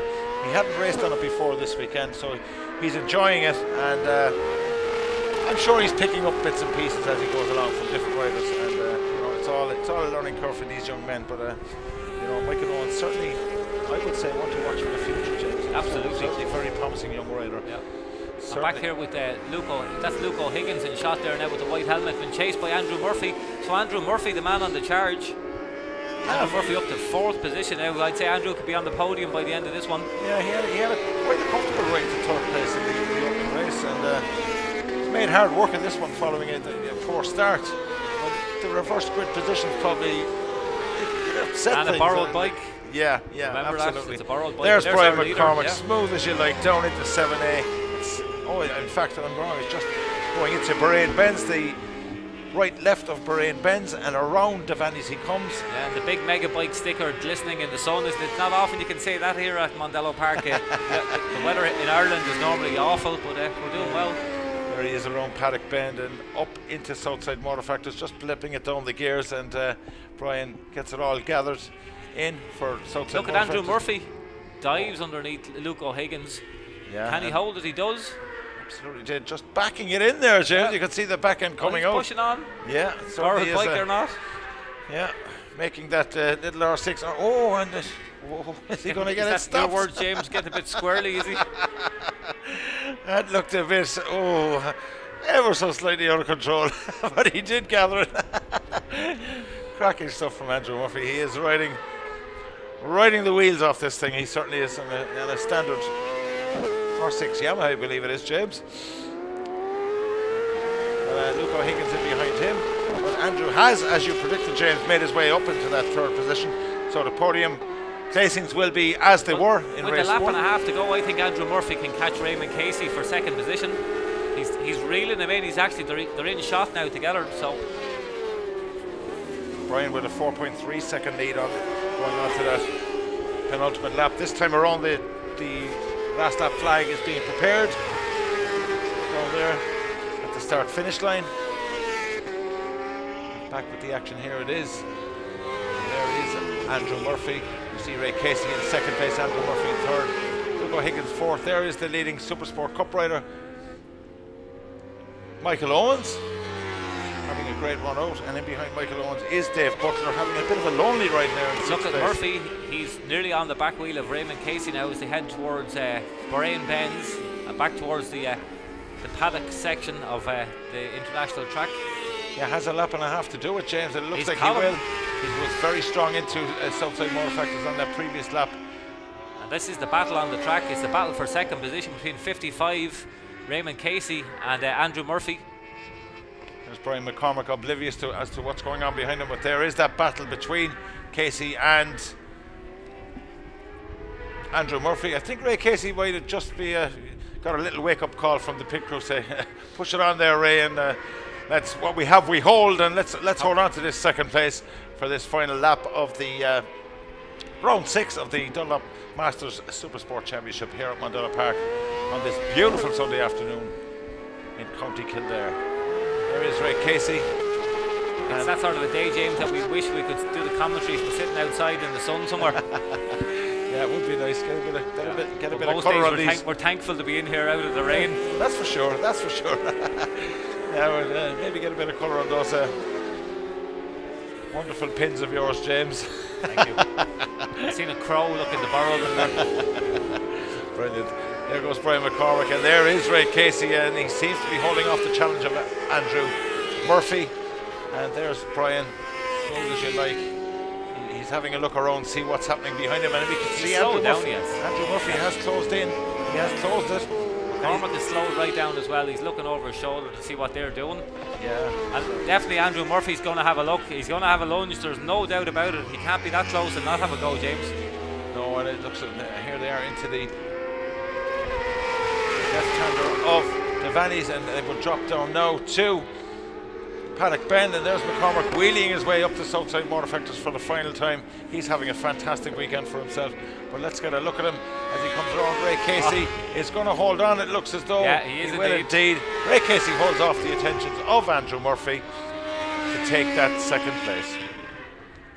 Indeed, a fantastic Supersport race, Supersport 600 race indeed. Our winner, number 111, Brian McCormick. Second position, Raymond Casey on the number 55 bike. 154, Andrew Murphy was third. Next along was Luke O'Higgins. Michael Owens, fifth and first of the Superbike Cup runners.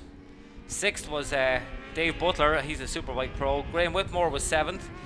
Darryl Sharkey was second in the Superbike Cup race, and third in the Superbike Cup was Ian Prendergast. Trevor Landers rounds out the top 10, and he was fourth in the Superbike Cup class.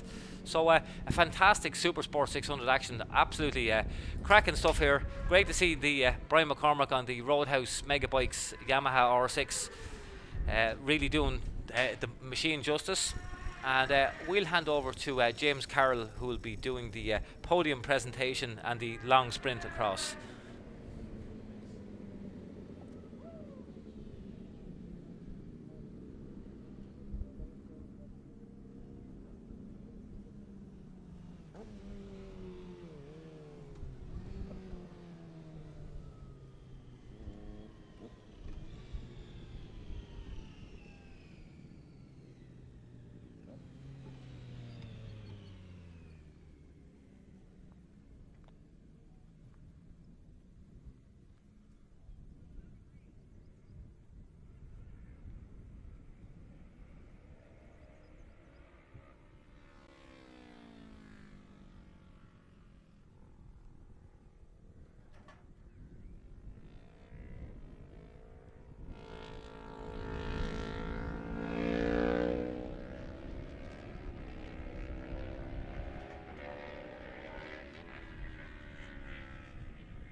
Okay, ladies and gentlemen, we're getting ahead with the podium presentation for the Supersport class, Dunlop Masters Supersport class, and first of all the Supersport Cup.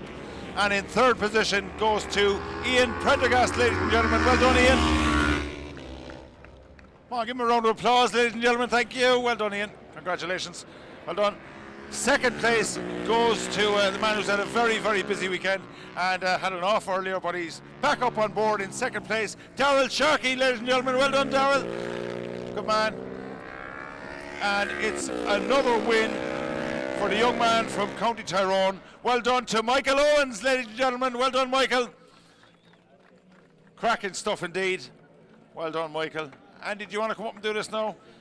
And we have a second presentation for the Supersport Cup winner, and it's the beautiful Aidan Lynham Memorial Trophy goes to the winner of the second Supersport race today, and I'm sure the proud winner of that, the Aidan Lynham Memorial Cup, to be presented by Andy Quinn here, and the winner is, of course, Michael Owens, ladies and gentlemen. Give him a big round of applause. We remember Aidan Lynham, ladies and gentlemen. Thank you very much indeed. Well done, lads. A very quick few words. Ian, third place. Yeah, I'm happy with that now. A bit of sliding going on out there. The temperature's after coming up, but I'm delighted to be back up on the podium again. Well done, Ian. Congratulations. We're a bit strapped for time, so we have to run along. Well done, Ian Prendergast, third place. Daryl Sharkey, a busy man this weekend, Daryl. You can get the letters off now, thank God, he said. Thank God, yeah. Relax a bit. I think they're stuck to me now at this stage. I'm in since 8:30 this morning. Great race. A bit of problem with the gearbox, couldn't get gears.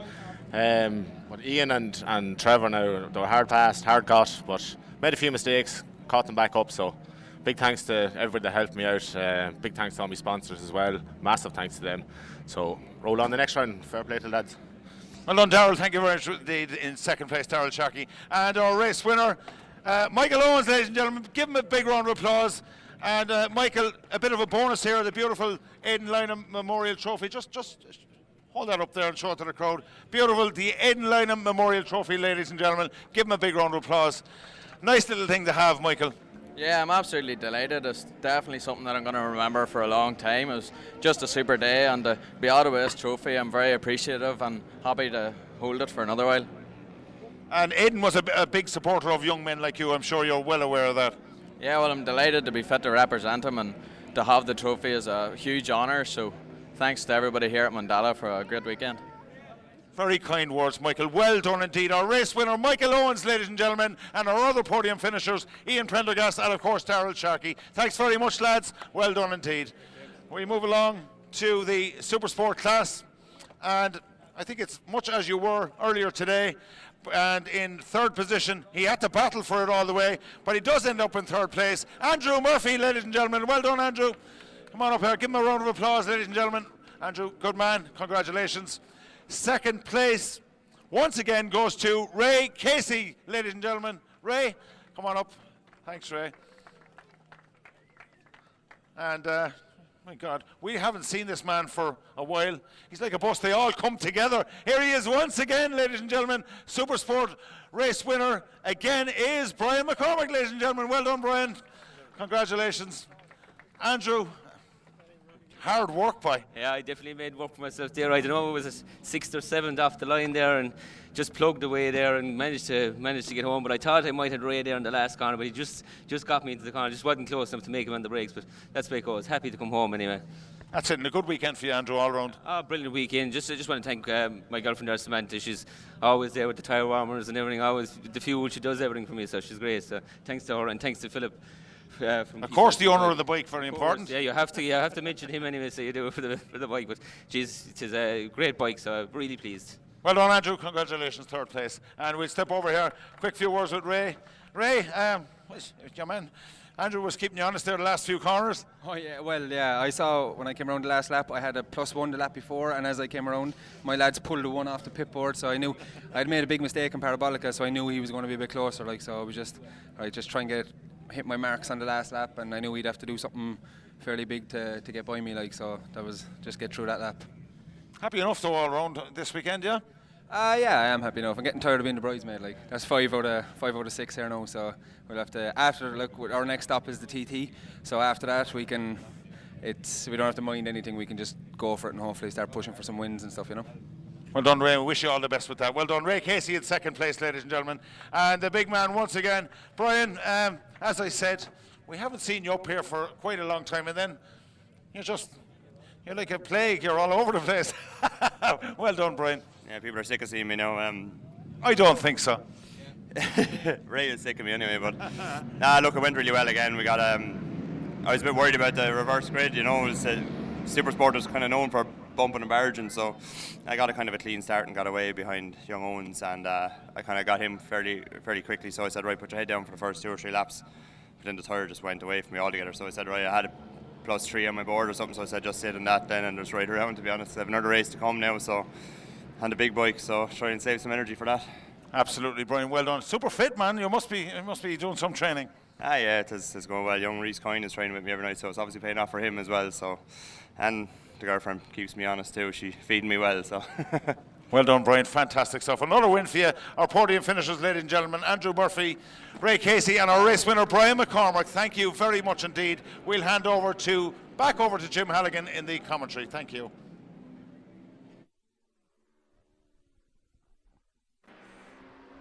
Thank you, James. And on circuit now, we have the PCRS, Bike Sport, Super Twins and Production Twins riders out on their warm-up lap.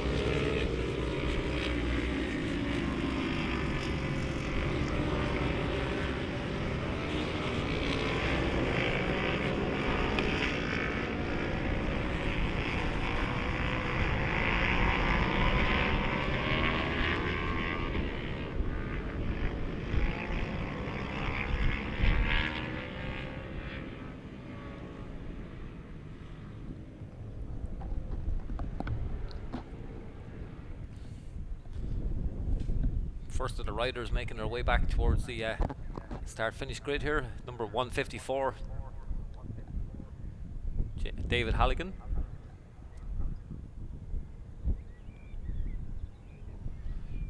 And on the white machine there, rolling down close to the barrier, is Ross Irwin, our runaway winner from earlier on. Ross absolutely has got the grips with the big circuit here at Mondello Park, and was absolutely flying.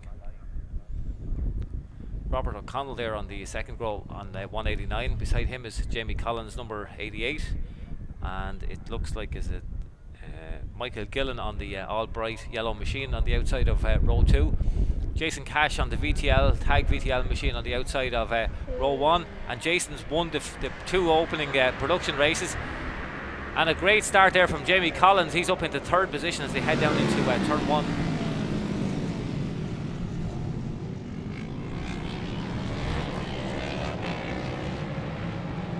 And Michael Gillen now takes that position up into turn 2. So Michael Gillen up into 3rd position behind David Halligan, and it looks like Ross Irwin, our runaway leader.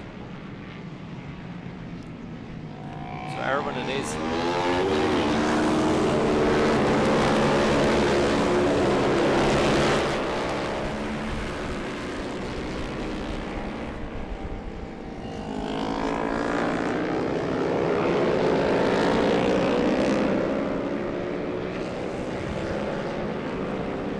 Jamie Collins going through shot. Just behind him is Jason Cash on the tag VTL Suzuki SV650.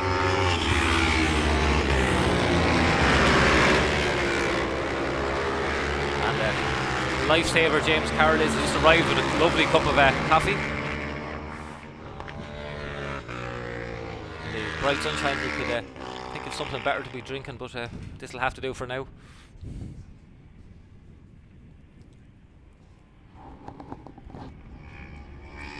So in shot here we have Jamie Collins been chased hard now by Jason Cash, and I do believe that's Robert O'Connell behind them on the 189 machine. It is indeed Robert O'Connell on the blue and white machine. But at the front of the field it's Ross Irwin chased hard by David Halligan, and 121 is Michael Gillen on that very bright yellow machine. Waiting for our production runners now, and Jamie Collins leading the production class.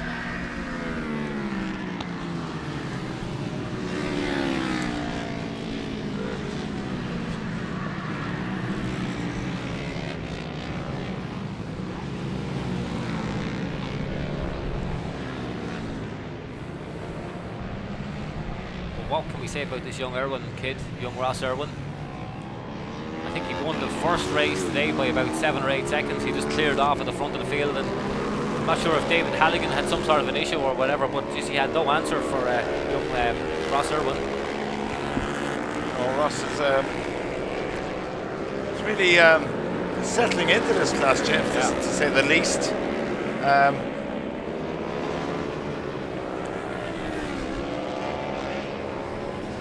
Absolutely, he's really taken to it very comfortably, James, from the ball across the background. Ross made his maiden appearance here at Mondello Park last season. Sorry with James, but young Jason Cash is that shot up the inside of Jamie Collins there through 7A and 7B and taking the lead in the production class. Yeah, Jason is absolutely flying this weekend in the production class. Ross Irwin. And there's Jason in the shot now. They've been chased hard by the number 88 on one racing Suzuki of Jamie Collins. Jamie was getting a bit of slagging in the paddock earlier, James. Not quite sure. There was something with the lack of sleep or something. We're not sure. I wouldn't be at liberty to comment on any of the above, James. But I'll take your word for it. I will take your word for it. There was a bit of teasing and joking, and he just gave me that look. Just don't ask, look. So I just left him do it. Brilliant. Absolutely brilliant. So Ross Irwin with a 1.3 second lead now over David Halligan in second place. Michael Gillen, Super Twin rider. Michael Gillen in third position. Jason Cash first of the production machines from Jamie Collins, also Production Mountain, and then Robert O'Connell. So Michael Gillen will be a bit happier with this performance. You know, he had a 5th position in the earlier race, and 2 of the production machines were ahead of him. So I'm sure Michael will be a lot happier, and probably saying, in his own mind, certainly that's where he should be, up ahead of these production machines.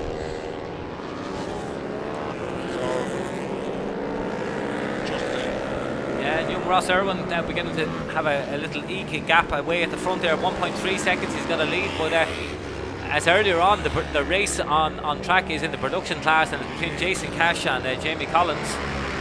Jamie there under the screen of the little SV650 is ahead one 7A and 7B, and he said he had a plan earlier for the first race, but it didn't work out. We seen him yesterday, James. He took across the grass. Do you remember in the opening production twin race? He was lucky to stay on. He kept the throttle pin going across the grass, and I think that was more inexperience. Yeah. Yes. There is that battle as it was in the earlier race. Jason Cash to 161 of Jason Cash, Dublin rider on the Tag Racing Suzuki from Jamie Collins. 88 Jamie Collins, the Cork man. Jamie from Ballyhooly, I think it is. The Ballyhooly Bullet, as he's now known as. If you see on his bike, he's got the sticker, the Ballyhooly Bullet. The Ballyhooly Bullet strikes again, as they say, James, yes. And I think, as you say, he's showing his worth there and enjoying himself there, having another battle royale with Jason Cash in the production class, but no change in the Super Twin class. Ross Irwin, 1:53.92. He's 6/10 of a second faster than David Halligan, 1:59.64. So there is Jason Cash.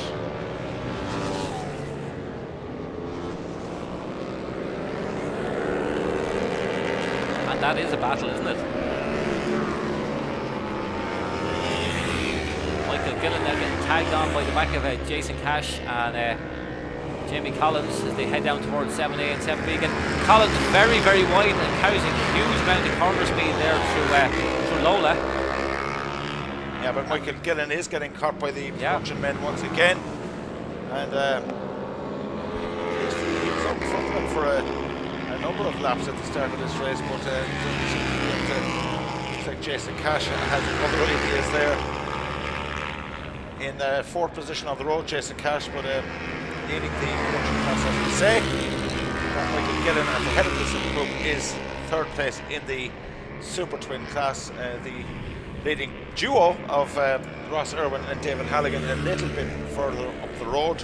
And look at Jason Cash, he's all over the back of Michael Gillen as they come up towards Southside Motor Factory. Let's go to break. Look at Collins has a look too, so 2 into 1, James. Yeah, Jamie had a little think about diving up the inside of Jason Cash, but thought the better of it, and gets tucked in. There's And the last lap flag already, is James. out, and here comes Jamie, this time wants to make a move on Jason Cash. Oh, and they're going to touch. Oh, and that was what they certainly did touch there, James. And Jason Cash does not back off in any way, shape or form. Says, you're not getting it that easy, young man. Race leader Ross Irwin, David Halligan in second position, and in third in the pro race is Michael Gillen. So just because young Ross Irwin is Lexington, we'll see this battle raging for the production twin honours between Jason Cash, Jamie Collins, and Mick Gillen still there as well.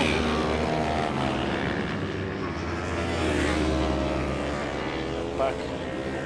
There's David Halligan in shot on the red machine, so we're looking for the all-white bike of.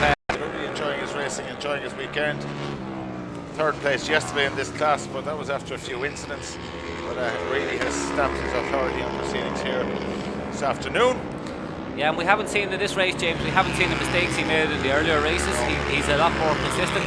And look at this battle. Collins is in the lead now ahead of Jason Cash. Cash dives underneath him at the Vannies. Yeah, Take Jason that. Cash, there's some hard racing going on here, James. It'll be interesting in the last corner. Interesting little chat in the podium, I'd say. Here's our race winner. Checkered flag goes out for another win for Ross Irwin. Well done, Ross. Fantastic stuff. And it looks like Jay Cash is going to get the honours of the production race. David Halligan takes the second place. So overall, it's Ross Irwin wins from David Halligan in second position, Jason Cash in third, Jamie Collins in fourth, Michael Gillen in fifth, Robert O'Connell in sixth, Mark Quillan in seventh, Shane Sweeney got up to eighth position ahead of Richie Ryan, and John Ward in 10th. And in the Cup class, we had our winner was Jason Cash, Jamie Collins in production was second, and Robert O'Connell was third in production. So great run there from Robert O'Connell. And James Carroll is going to have to need some high five and some Red Bull or wherever to keep going. He's an epic job today. Across to do the podium, so I'll give a slight break for 2 minutes.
Well, ladies and gentlemen, the podium presentation for the Super Twin and Production Twin class, the Philip Case Racing Suspension sponsored Production Twins, and in third place goes once again to Robert O'Connell, ladies and gentlemen. Well done, Robert. Robert, can you hear me? Robert O'Connell, third place, Robert, come on up. Well done, Robert. Nobody's paying attention down here. Give him a round of applause, ladies and gentlemen. Well done, Robert. Second place, once again, after a titanic battle, goes to Jamie Collins, ladies and gentlemen. Well done, Jamie. Come on, give him a round of applause, ladies and gentlemen. Well done. Good man, Jamie. Congratulations. And once again, another win for this man after a great battle. The win goes to Jason Cash, ladies and gentlemen. Well done, Jason. Well done, Jason. Congratulations, well done. Quick few words with Robert here in third place. Robert, these boys were at it hammer and tongs ahead of you there. Yeah, hard catching them now, to be fair. But it's good racing, good racing. We're thereabouts. We'll a long year yet.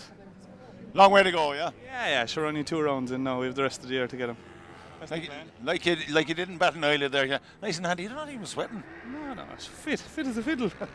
Well done, Robert O'Connell in third place, ladies and gentlemen. Well done indeed. And second place again goes to the Ballyhooly Bullet, Jamie Collins, ladies and gentlemen. Well done, Jamie. Thanks. Great race. Yeah, it was savage. Myself and Jay were neck and neck the whole race. He'd pass me, I passed him back. Made a move down into Tarzan and made it stick. He caught me in the hairpin and I just couldn't get in the ground back on him after the last corner. So fair play to Jay as well. And thanks to everyone for their help over the weekend. Yeah, there was a few tough moves there, to say the least. Yeah, I caught him coming down into turn 1 and I said, better make this stick now or there'll be a bar to bar, and he caught me on the outside coming into the left-hander, so we were just neck and neck from there on. Once we saw the last lap flag, it was all or nothing. Well, second place, no harm done. Thanks very much. Well done, Jamie. Jamie Collins in second place, and once again, our race winner, ladies and gentlemen, Jason Cash. Jason, step down here, come on. Give him a big round of applause, lads, come on. Jason, that was a tough one. Yeah, it was. We made hard work of it, and Jamie was passing. He had to pass him straight back, and he was stuck. So happy with that. You know what I mean? It looks like it's going to be like that between the two of us all year. Like good, clean, hard racing. That's what you want. You know what I mean? Fantastic, Jason. You're riding well, boss. Just fighting the old dog, yeah. Certainly so. Obviously, go ahead, yeah. All the lads tagged the whole lot. Peter, look at Peter there, so they're right here, and all the lads out of the garage. Pat Bradley, Pat Duffy, Tozzy, everybody, they all done a great job. And just like I missed out on Alan of Airport Driving School, he helps me out a lot as well the past couple of years me racing, so big thanks to Alan. Well done, Jason. Thank you very much indeed. Well done, lads. Robert O'Connell, Jamie Collins, and our race winner, Jason Cash. Well done. And moving on to the Super Twin class, we are very tight for time, lads, so we'll have to get this done as quick as we can. In third place, once again, goes to Michael Gillen. Well done, Michael. Come on up, give him a round of applause, lads. Thank you. Second place, well done, Mick. Once again goes to David Halligan, ladies and gentlemen. Well done, Dave. And I promise I won't clock you with the microphone this time, David. Well done. And well done, David. And a second race win of the day goes to this man, Ross Irwin, ladies and gentlemen. Well done, Ross. Congratulations. We'll have a quick few words with Mick as Ross makes his way up. And well done, Ross. Congratulations. Great stuff. Thank you. Michael, third place again. You got mixed up with them production lads again. Yeah, I got a good start. I was up to third position overall, and I was keeping with Halligan and Irwin for maybe a lap and a half, 2 laps, and then started getting a bit tired then. I'd just like to say thanks to Mark Arnott for helping me set the suspension up over the weekend. It's made a huge difference. And I got my personal best lap time today, so hopefully I can get faster again in the next round and be on the top step. Brilliant. Onwards and upwards, Michael. Well done. Third place for you. Well done, Michael Gillen, ladies and gentlemen. And once again, second place, David Halligan. David, step down here with a quick few words. Happy enough? Yeah, happy enough, yeah.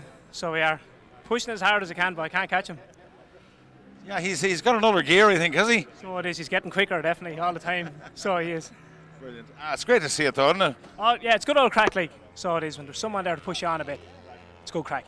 Well done, David. Second place again. You'll take that. Well done. David Halligan in second place. And once again, our race winner, double race winner from today, Ross Irwin, ladies and gentlemen. Well done, Ross. Yeah, thank you very much. It was that was tough. David kept me honest for sure. Just really happy. I want to thank especially my dad for the help this weekend.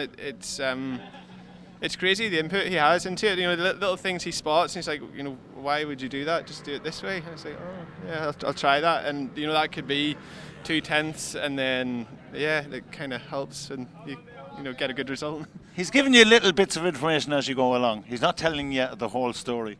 No. I think he's worried if he tells me the whole story, he'll end up in the ambulance. So You have to figure a lot of that out for yourself, don't you, Ross? Yeah, bit by bit. Yeah, to still learn. I think every time I go out anywhere, I still get faster. So yeah, hopefully that continues. Well, it's great to have you here again at the Masters Series. Fantastic to see you. Ross Irwin, our race winner, ladies and gentlemen. Congratulations. Thanks very much. Our podium finishers, Michael Gillen, David Halligan, and race winner once again, Ross Irwin, ladies and gentlemen. Thank you very much indeed, lads. And I'll hand back to James in the commentary tower. Thank you.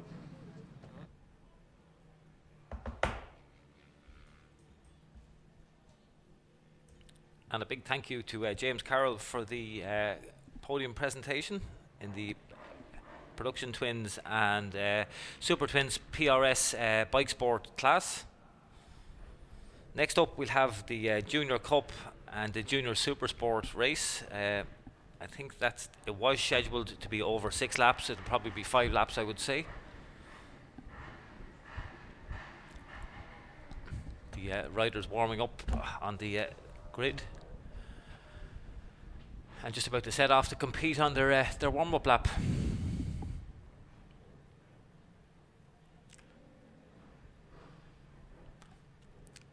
Things are beginning to look good up here. We're even starting to see some nice shadows. So obviously the sun is blaring down there. We're stuck up here in the tower, but some days we're actually glad to be stuck up here when it's raining. And this is developing into quite an exciting class.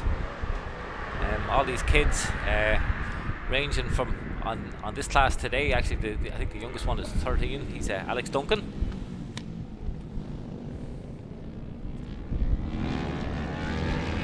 Not sure about Reese Coates, how old Reese is. I know Reese Coyne is 14. So all the juniors beginning to pop their heads into the world of short circuit racing, and these machines are only little 300 cc's, but on the standard class the machines are touching 160 kilometers an hour down the back of the straight, which is quite impressive if you're 14 years of age. It's 100 miles an hour in old money.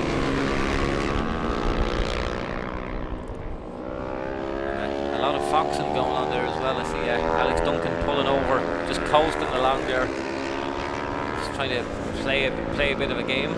Or is that a young James McManus? Trying to see out my window. It's actually, no, it is indeed Alex Duncan. The old mind games have played here already, James, and they haven't even started the race yet.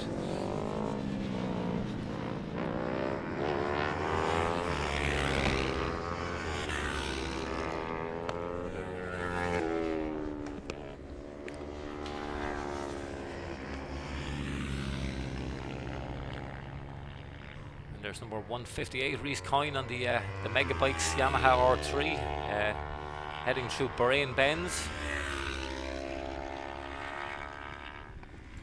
Up to the Vannies there, the big long left-hander. Back towards Paddock Bend then. Reese, a newcomer to racing this year on the Yamaha R3. A little bit of motocross and grass track experience before that, but he started off, he's done his license day here with the bike-to-bike guys at the start of the year, and this is over 4 laps, so we have confirmation this is over 4 laps.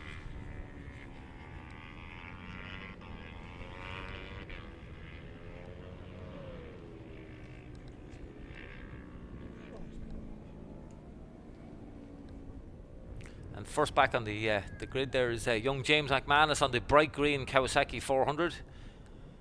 James, son of Eugene McManus, multiple Irish champion, UK champion, and got to ride in some Grand Prix for a couple of years as well with the Paget's team and a couple of others. Eugene's here today,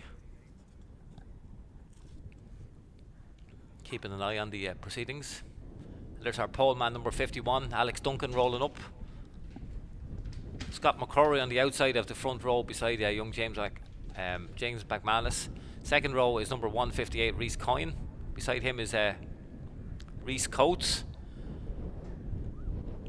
and number 31 is next along beside him. That is Jack Ferris. It's actually 37, sorry, I couldn't see the 7 from here. And away they go. And a great start there from Scott McCrory on the KTM, he's up in the second position. It looks like Alex Duncan leads. Reece Coates in third, and he's battling with Reece Coyne. James McManus had a terrible start. He's down in fifth position.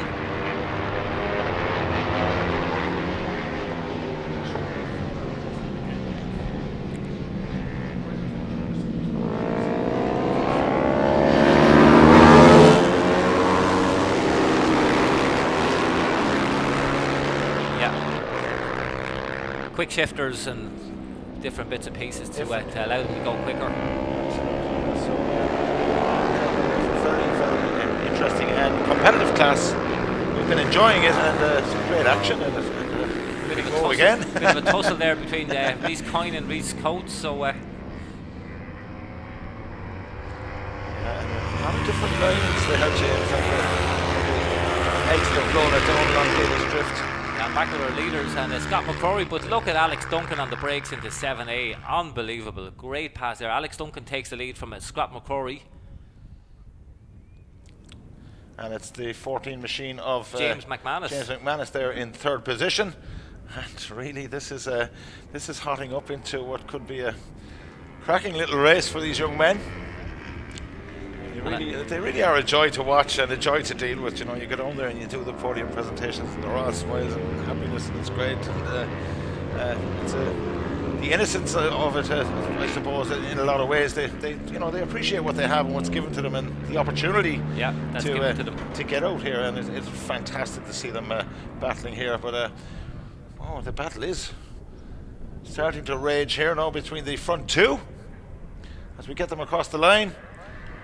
The first one there, two across the line, is Alex Duncan from Scott McCrory on that James KTM. McManus though very, very strong on the brakes in the third one there. So James is very, very strong on the brakes on the I think it's the T109 Kawasaki. That's right, yeah, it is. And behind them in fourth place, Reece Coates and Reece Coyne having their own little battle as well. Reece Coyne, your young protege, number 158 from the sunny southeast. Also, James, all the way from Tramore, part of the Waterford Mafia. The mafiosa family grows. Absolutely.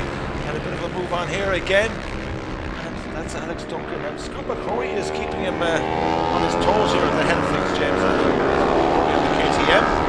Scott has a little look over his shoulder, and what's happened to Scott McCrory there? I think he may have missed a gear. Something's gone wrong with Scott McCrory.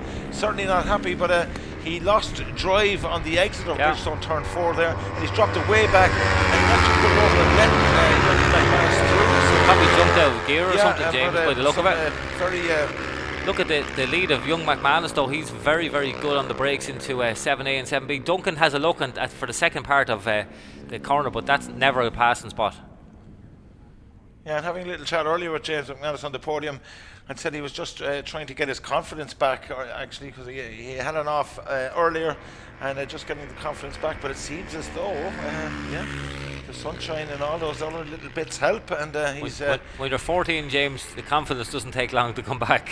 Actually, 13, he told me. 13 he is he? Actually, still 13 years of age, so it's absolutely phenomenal. It's brilliant, isn't it? Yeah, absolutely phenomenal. And here he is, leading him out here in the Dunlop Masters Junior Supersport Championship at Mondello Park on this beautiful Sunday afternoon here in the Kildare sunshine. There he is. Yeah, and Scott McCrory has definitely got some sort of an issue. He's something's gone wrong for him. Distance is upon us with this short 4-lap race, but I'm sure the lads won't take any notice of that. Just so busy out there enjoying themselves. Just going for it. There's no race tactics here. No, absolutely not. Some great little battles all the way down the field there. So James McManus leads it by 0.6 of a second from Alex Duncan. Reece Coates in third place, Junior Supersport rider Reece Coates. Then the first of the Junior Cup class, Scott McCrory, number 20 on his KTM from Reece Coyne, also in Junior Cup. Rossi Dobson in 6th place, Jack Ferris 7th. John Cahan is down there in 8th spot, also Junior Cup rider. Darren Smith also circulating there in 9th place, the final man on track. There is the young James McManus. Yeah, he's getting a little bit of a lead now on Alex Duncan. Half race distance, James. Yep. And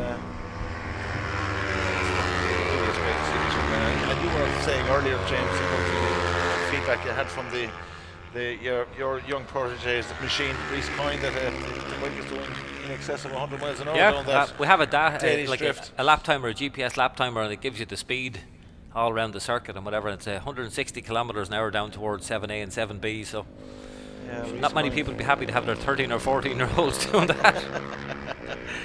We shouldn't really be talking about speed with these young men. They're in a little league of their own, and it really is wonderful stuff. Alex Duncan is not letting go here of James McManus.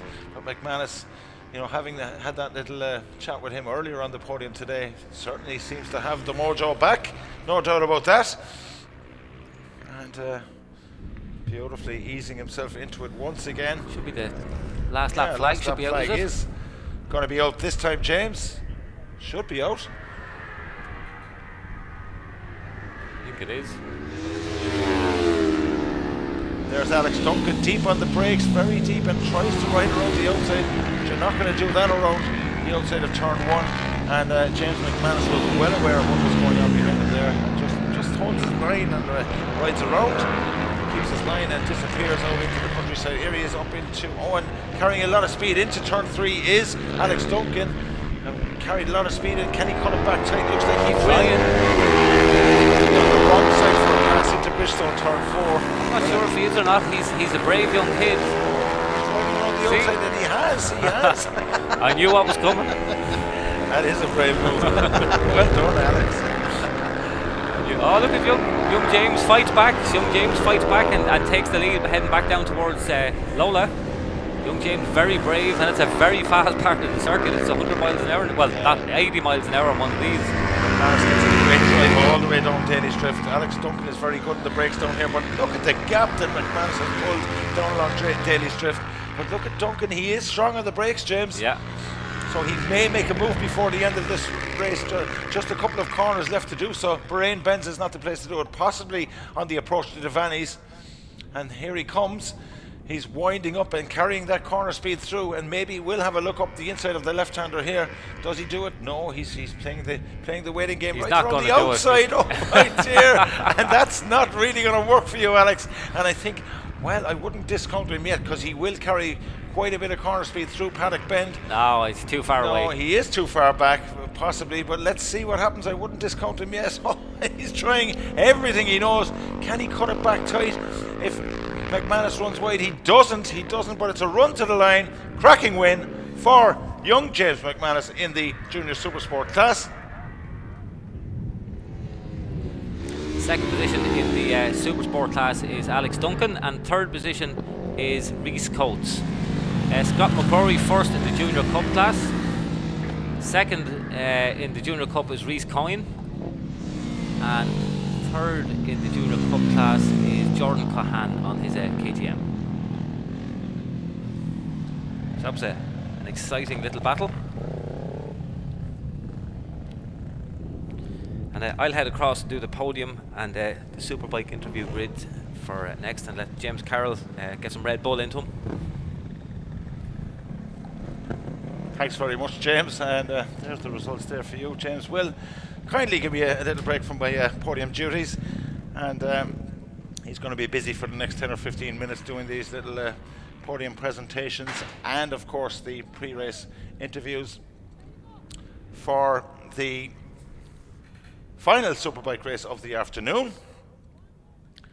Wonderful, wonderful sunshine here at Mondella Park, ladies and gentlemen. We're enjoying every moment of it, and I hope you're enjoying the coverage here live on the live link on the Dunlop Masters Superbike page, and hope you're enjoying the coverage. Hope everything is going well, and we will now take a little short break from the commentary up here, hand over to James Halligan for the podium presentations. Thank you very much indeed.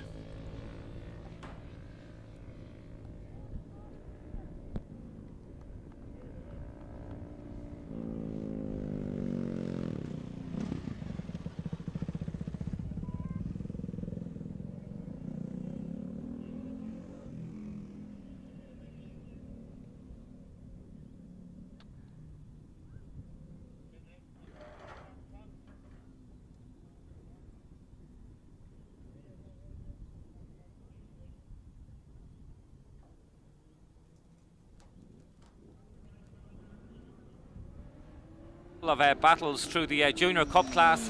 And in third position we had Jordan Cohan. Well done, Jordan. And in second position we had Reese Coyne. Well done, Jordan.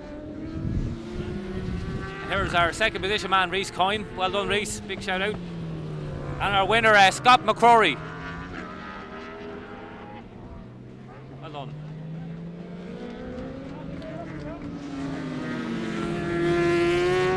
Scott's in having a little daydream there about what he's going to say on the podium. Well done, Scott.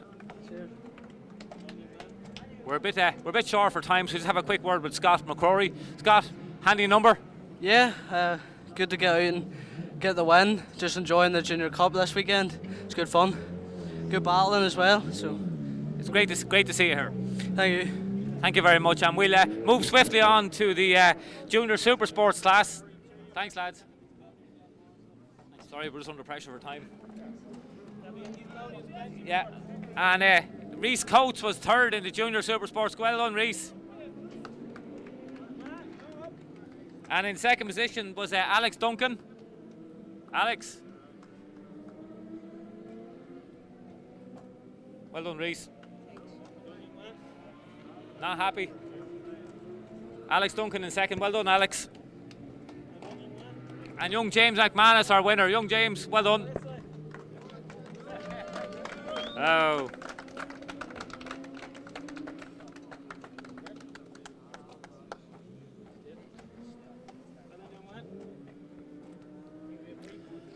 James, nice to see you on the top step.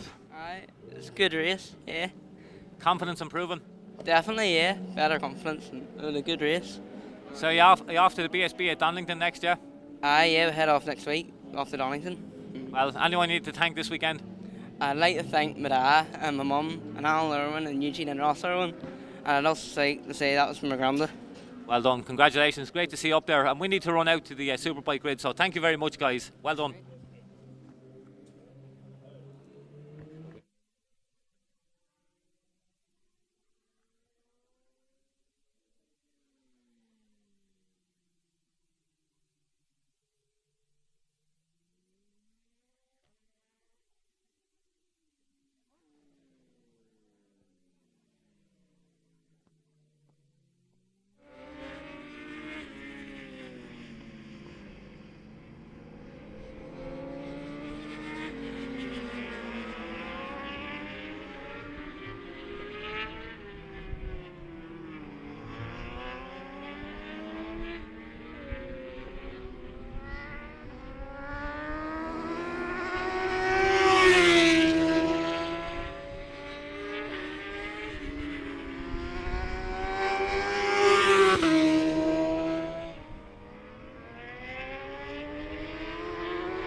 For the third and final Superbike race of the weekend. We'll make our way a little back further down the grid than we normally do and get a chat with some of the other guys. I'm sort of afraid to walk backwards because there's stands and tire warmers here everywhere, but we'll make our way down to the middle of the, I think it's the fourth row. And a man we don't get to chat to very often, Mick Pender, having fun? Yeah, it's going alright. Weather is good, so enjoying it. Mick, tell us a bit about this machine. It's a lot different than all the other bikes on the grid. Yeah, well, it's a V-twin compared to the ZX10 I had last year. Was inline 4, but I mean it's down a lot on power. But you know I can make it up in the corners with it. Like it's nimble enough, you know. It's a beautiful looking machine. It's an 859 Ducati, I believe. 959. Yeah. 959. I knew I'd get it wrong. Yeah, she's making about 140 brake horsepower, like so. But there's plenty for around here, really. Is it easy to ride compared to the 4-cylinder bike, or is it harder? It's completely different. It actually kind of to bring on my riding anyway. You know, it's good to learn on. So no, I'm enjoying riding it. It's good fun. It's great to see the sun out, isn't it? Absolutely fantastic. Yeah. Well, great to see you here, and we'll move up the grid a bit. And good to see you, chat with you. So we'll run up to the second row over here. I see James Kelly, one of our front runners, back.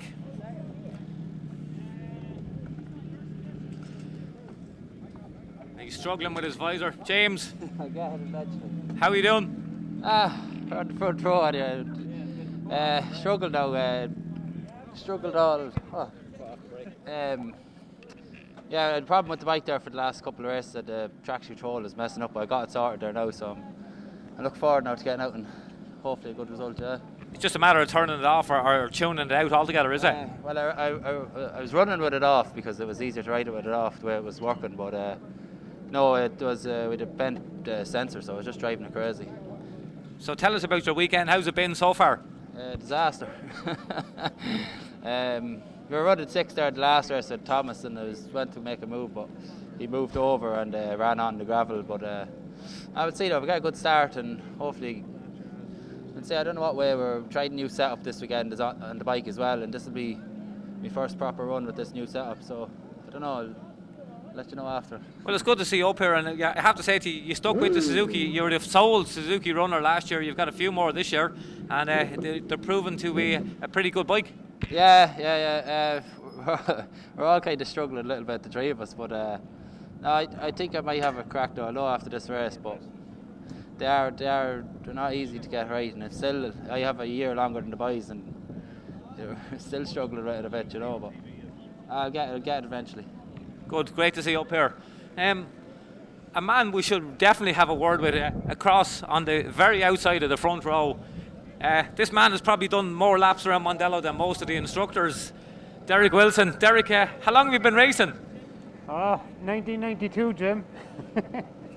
So I don't know how many years that is at this age. It's a bit short, but tell us about you've got a new Suzuki this year, back in the Superbike class.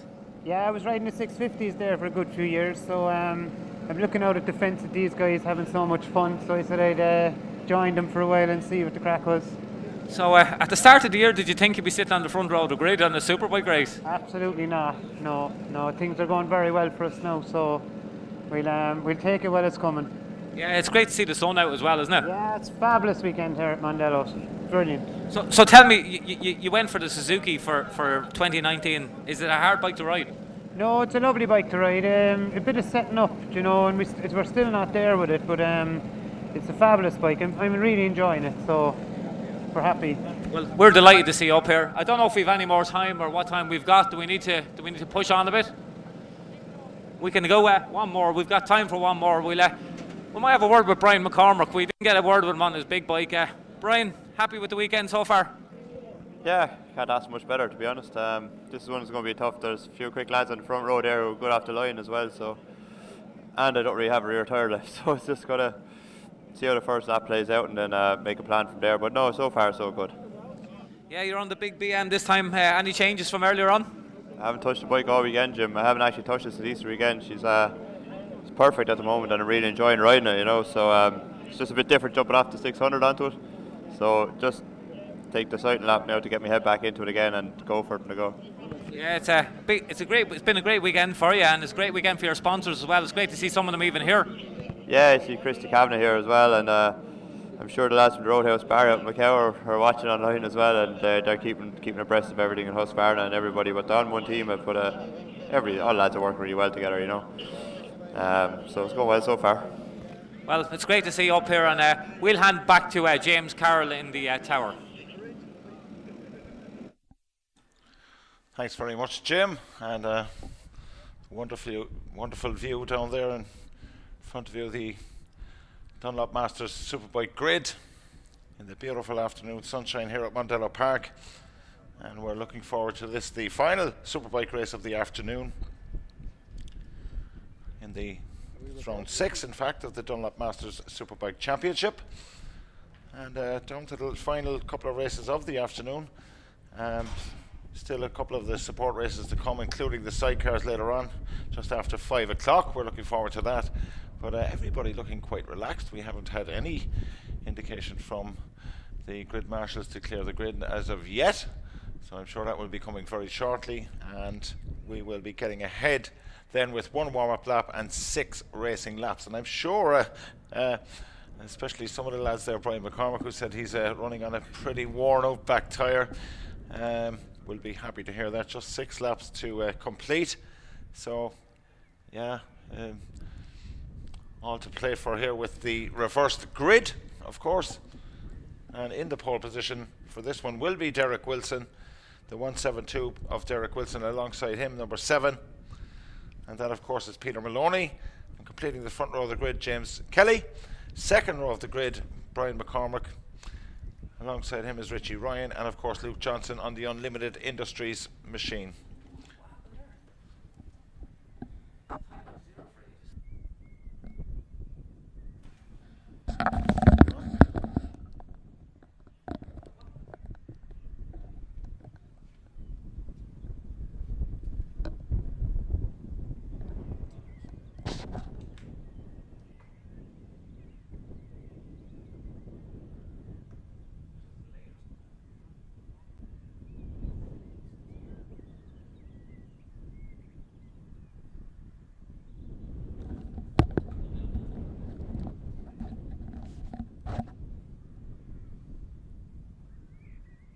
There seems to be a delay of some sort. It shouldn't take long now, but I'm not sure what exactly is happening, but there is a delay with the start of this one, ladies and gentlemen.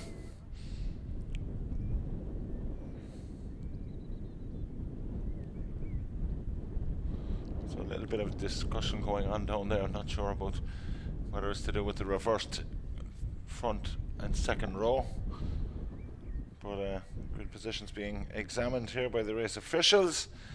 And we'll just keep an eye on that and see exactly what the outcome of that is.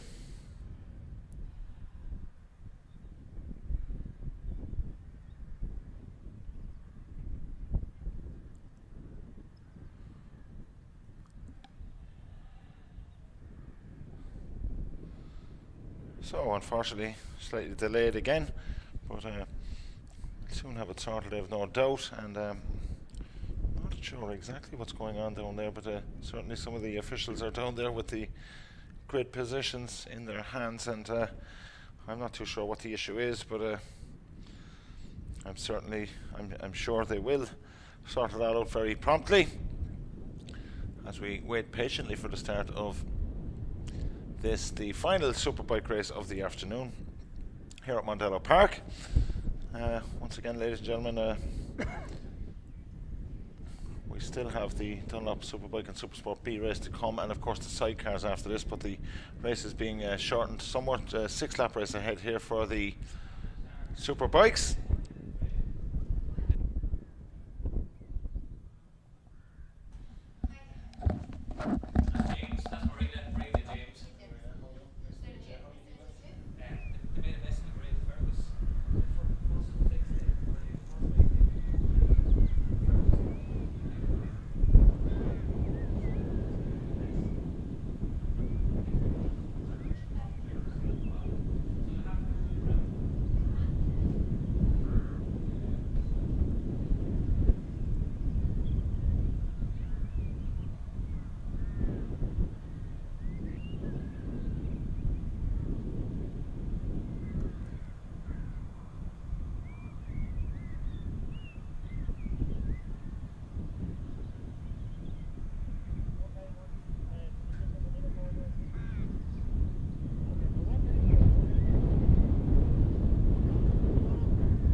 And just getting it all sorted there. A bit of confusion there. I think there was a slight issue with the positioning of some of the riders on the grid, and some of the riders were unhappy with where they were put, I think, and rightly so, if they were in the wrong position.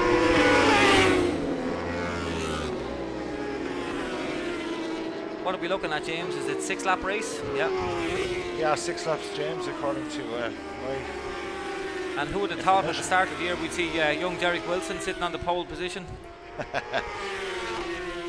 Yeah, it's no surprise really. Derek would say that anyway. Certainly. There's James Kelly away in his warm-up lap. And yeah. James was saying he's had a lot of issues over the last few races on the line with a technical sensor that was bent. Obviously it would give a false reading to the computer that runs the machine, and it was doing weird and wonderful things by itself. But he says he found the sensor that was bent, and they've sorted it out. It's amazing, these little things that can affect the whole setup of a bike, really, and the whole performance, really.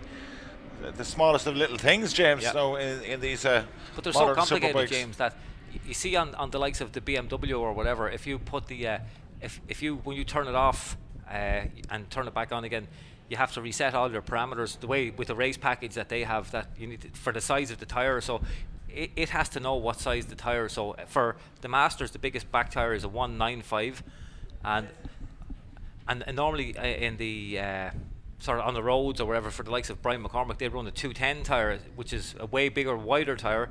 So they have to reprogram the bike to tell it that the narrower tire is in it. It's quite amazing over the years, the way they've changed. Now we have that grid sorted out. Peter Maloney's on that front row in the pole position from Derek Wilson and Thomas O'Grady, and they're away finally. It looks like Peter Maloney has got the whole shot into turn 1, James. There's McCormick. Wow, somebody's running quite wide. Wonderful stuff, but it is an early lead for the number 7 of Peter Maloney. And off they go into turn 3 for the opening time. And it is an early race lead for... It's Peter Maloney. It is Peter Maloney, indeed it is. Yeah, in second position is Richie Ryan, Derek Wilson in third. Derek Wilson third, indeed it is, and it looks as though Brian McCormick... trying to go around the outside of Thomas O'Grady. Yeah, and that's not going to happen. A bit of a fairing rubbing there, and I think maybe Brian was a bit concerned about this reverse grid. Yeah. And certainly he has his hands full here, James. He certainly has. 6 laps ahead, ladies and gentlemen, of this the final Superbike race of the afternoon. But it is Peter Maloney, and in behind him is Richie Ryan. Derek Wilson still there in third place from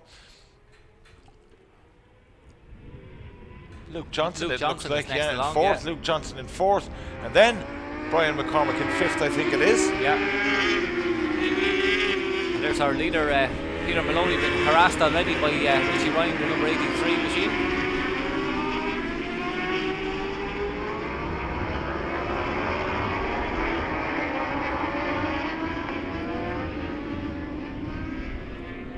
Brian did say on the grid that he was out of tyres, so I'm not sure if he'll... Yeah, it's going to be a lot of work to do, and I don't think he's going to be able to make up that ground. But there is Richie Ryan in the wheel tracks of Peter Maloney. Luke Johnson there in third place, Derek Wilson fourth, Brian McCormick fifth, Thomas O'Grady sixth, James Kelly seventh, Jamie O'Keefe in the eighth, Chris Campbell ninth. I'd say he's just tired as well, James. Yeah, it's the ninth race. It's a busy weekend. 3 wins in the Supersport class and 2 wins already in the Superbike class. And there is the move by Richie Ryan. Is he going to make it stick? He doesn't actually go for it at all. It looks like he was about to make a move down the inside of Peter Maloney, but the wily old fox Peter Maloney is saying, "You're not having it that easy, Richie."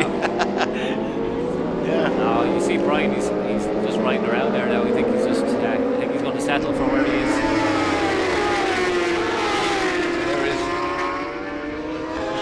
Has in fact got the better of Peter Maloney there on the run down into turn 7A and 7B. And McCormick he gets past Wilson. He certainly does. Brian McCormick gets himself out into the lead of Wilson and ahead.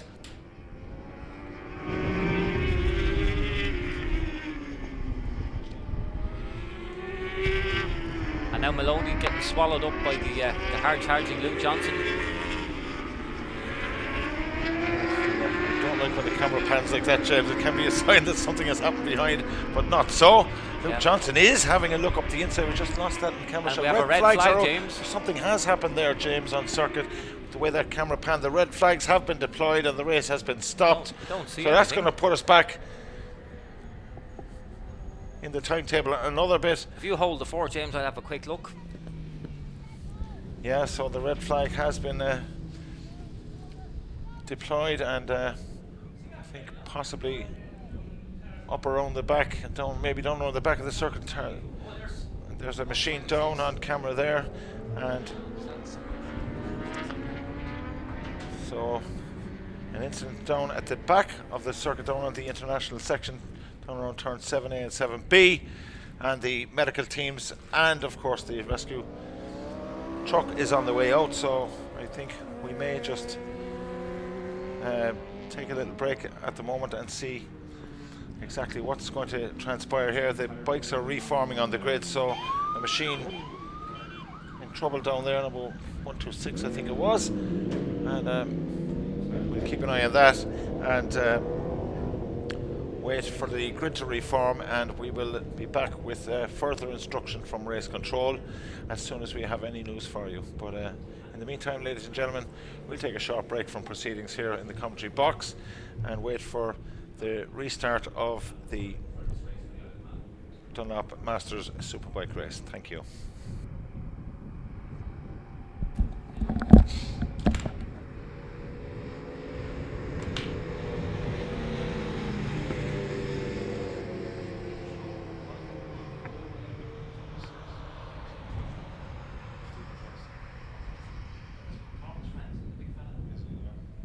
Oh, it is, yeah.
Okay, we're here on the grid with Fergus Brennan from the Dunlop Masters Superbike Series.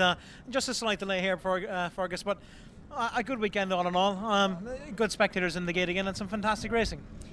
Yeah, it's been a good weekend from a racing point of view, but unfortunately we've had a lot of small incidents that have just hurt the timetable again and again.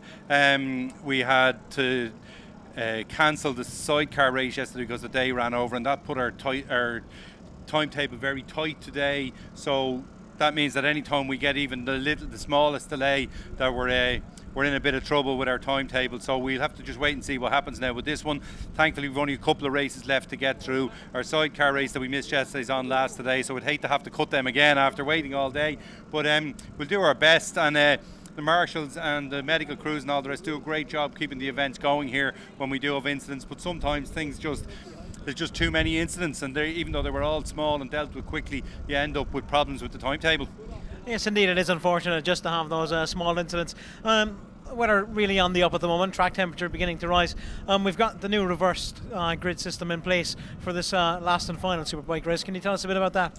Yeah, what we've done is we've taken the top 6 riders based on the race results, and first, second and third move to the second row of the grid instead of the first, and fourth, fifth and sixth move to the first row of the grid instead of the second. And we haven't seen it make a whole lot of difference in the races because the quick guys have found their way through. But today was the first time that we really saw it. Unfortunately, the race was stopped then as Peter Maloney and Richie Ryan were leading, and Brian McCormick, who had been doing all the winning this weekend, was back in 5th at the end of the first lap. He came through in 4th at the end of the second one when the race was stopped. But so it's making a difference. And funny enough, it was actually asked for by the top Superbike competitors because they wanted to spice things up. They still want to win the races, but they want to have more of a battle in there. Wanted to give other people a chance to run at the front and maybe run closer to them to get their speeds up.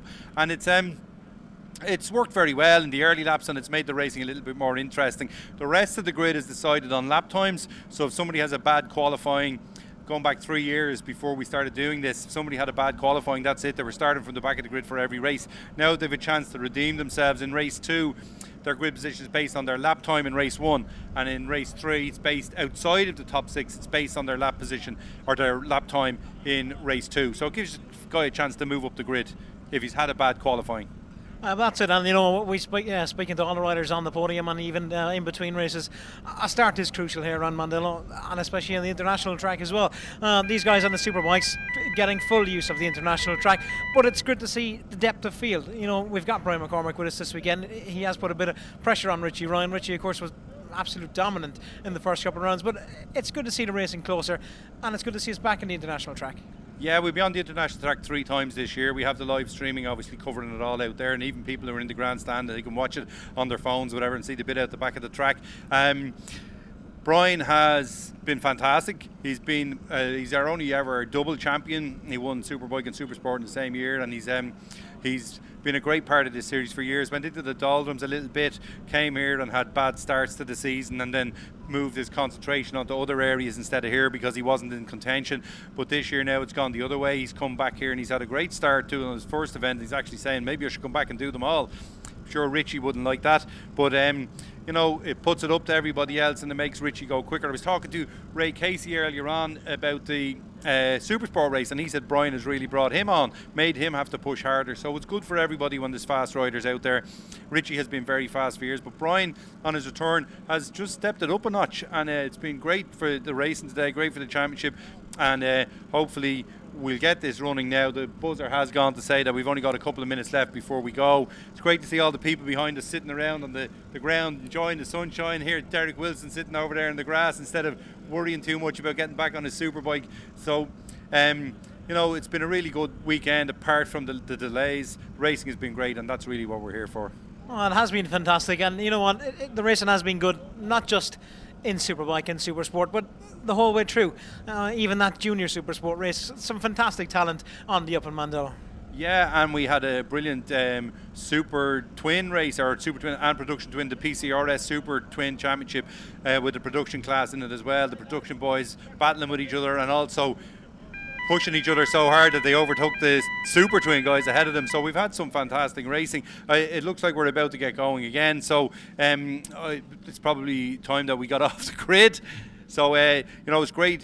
Hopefully people have enjoyed what they've seen today and they'll come back again and they can rewatch it all on the live stream. The minute it's finished, it's ready to restart again.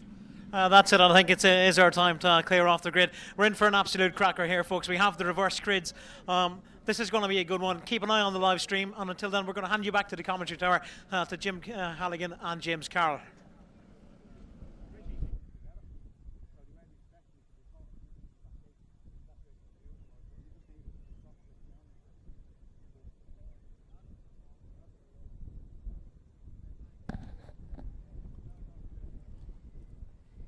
And a big thank you to James or John and Fergus for standing in there. That incident seems to be cleared up. Not sure what the restart procedure is going to be just yet, James. Yeah, 4 laps anyway is the race distance, so I presume it's 1 warm-up in 4 laps. I presume.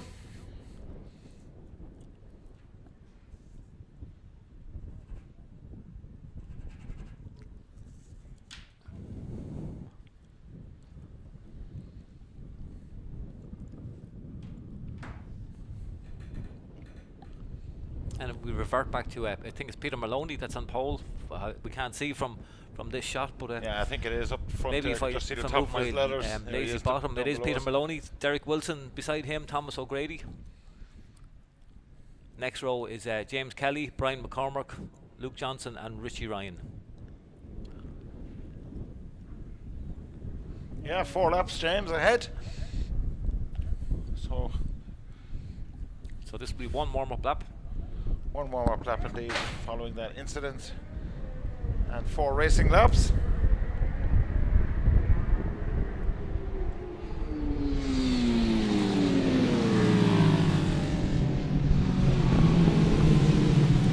So a sprint race basically, James. A sprint for some of them, of the more fitter riders. Some of the not so fitter riders, it'll be a marathon. Yes, and will be all about the start here. The start will be absolutely vital here with just 4 laps. So it's going to be interesting.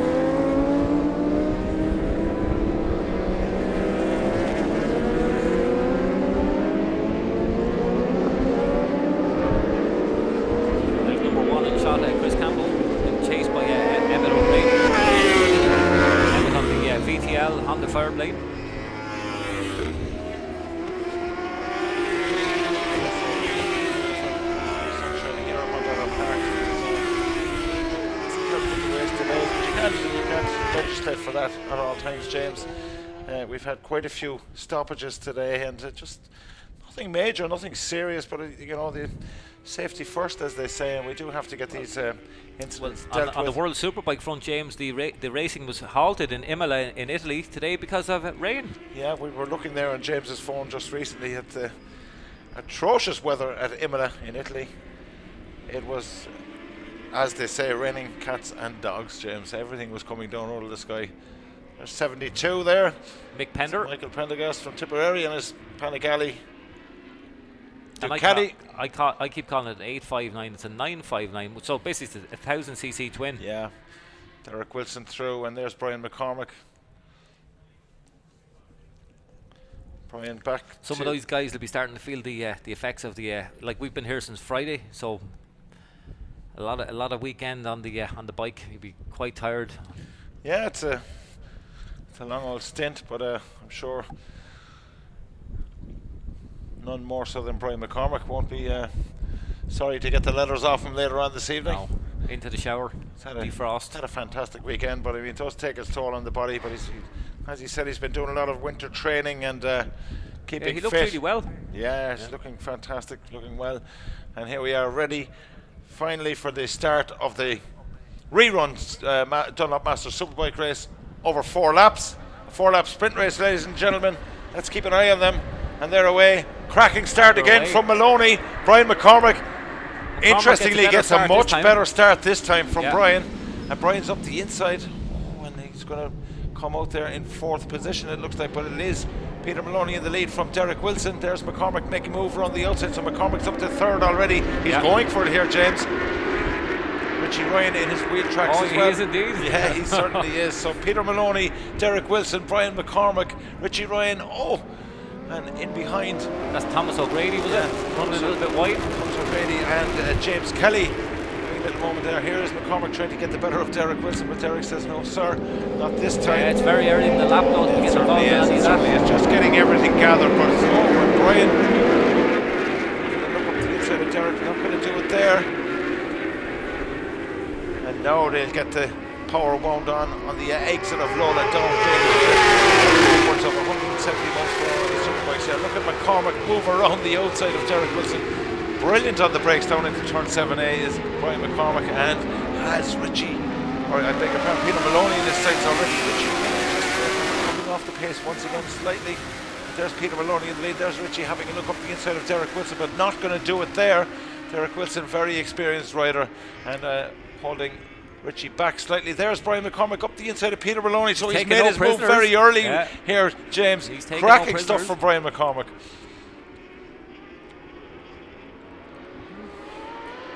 Wow, and the BMW, he really is winding on the power. They're getting everything airborne there. The nose taken away from him by Derek Wilson, and Derek has no choice but to turn in. He couldn't see Richie there.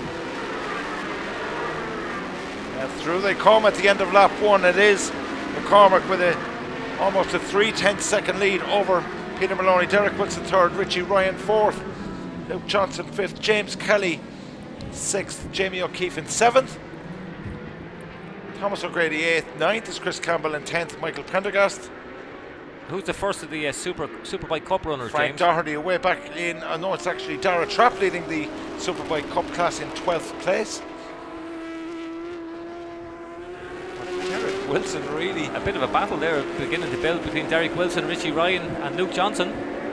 Derek Wilson knows this is a short race. He's going to do his utmost to get on the podium here. Oh yeah. And this would be some coup for Derek Wilson if he could manage to hang on Suit the older for this gentleman. podium position. And certainly that would won't appreciate me calling him a gentleman.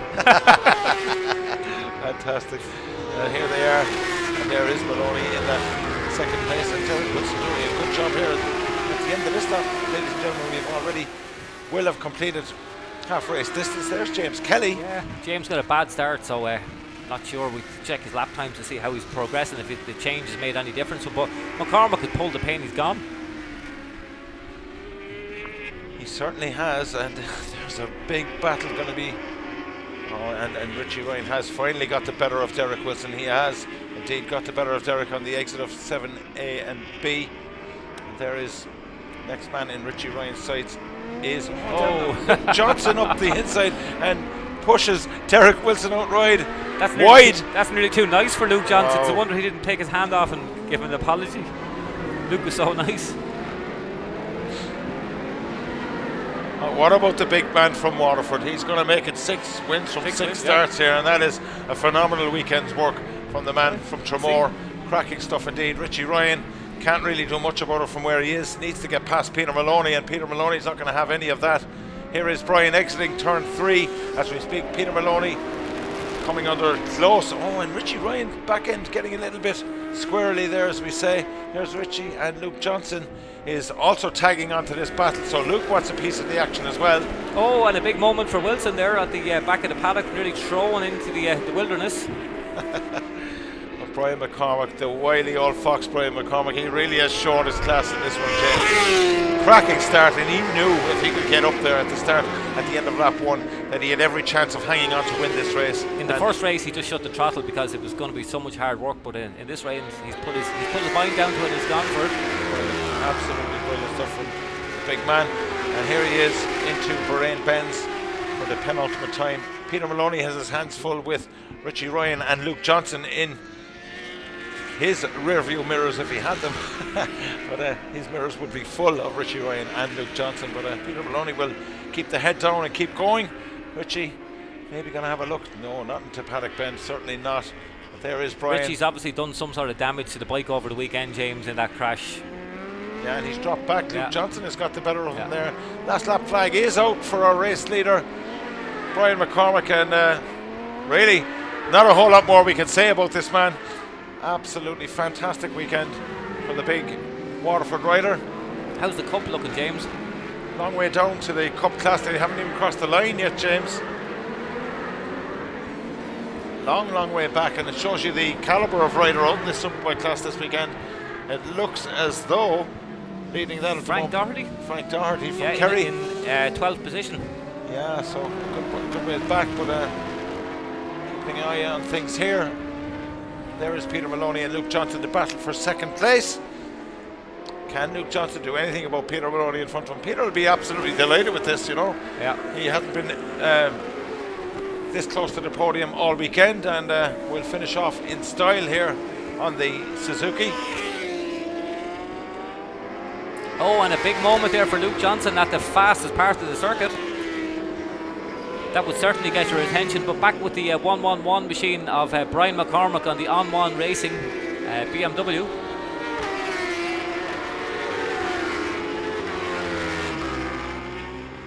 Yeah, and Luke Johnson would love another one more step in that podium up to second place I think he's going to go for it as well. Yeah, James, and he is, and he has. He's up Oh, the he has. inside.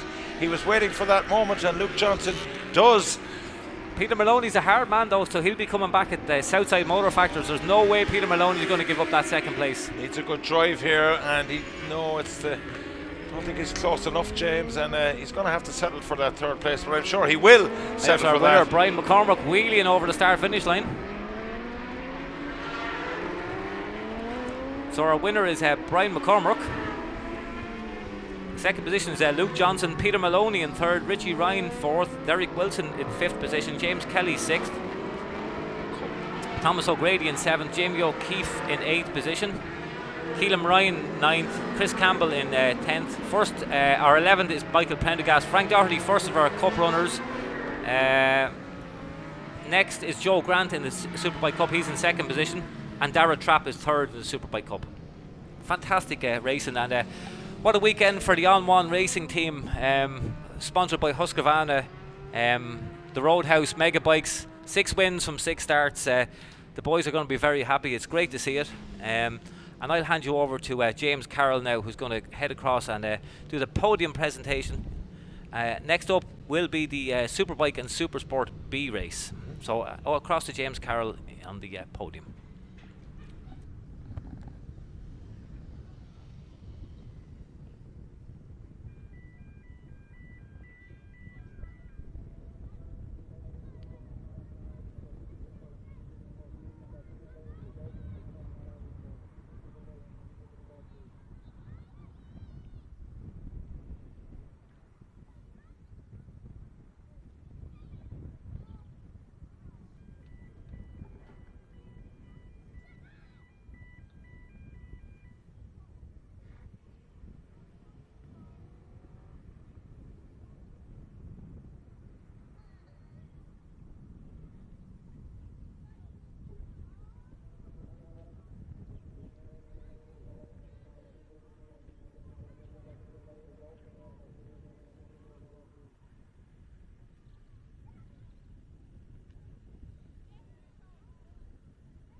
Okay, ladies and gentlemen, we're getting ahead with the podium presentation for the Superbike class. And just getting a look at the results in third place in the Superbike Cup.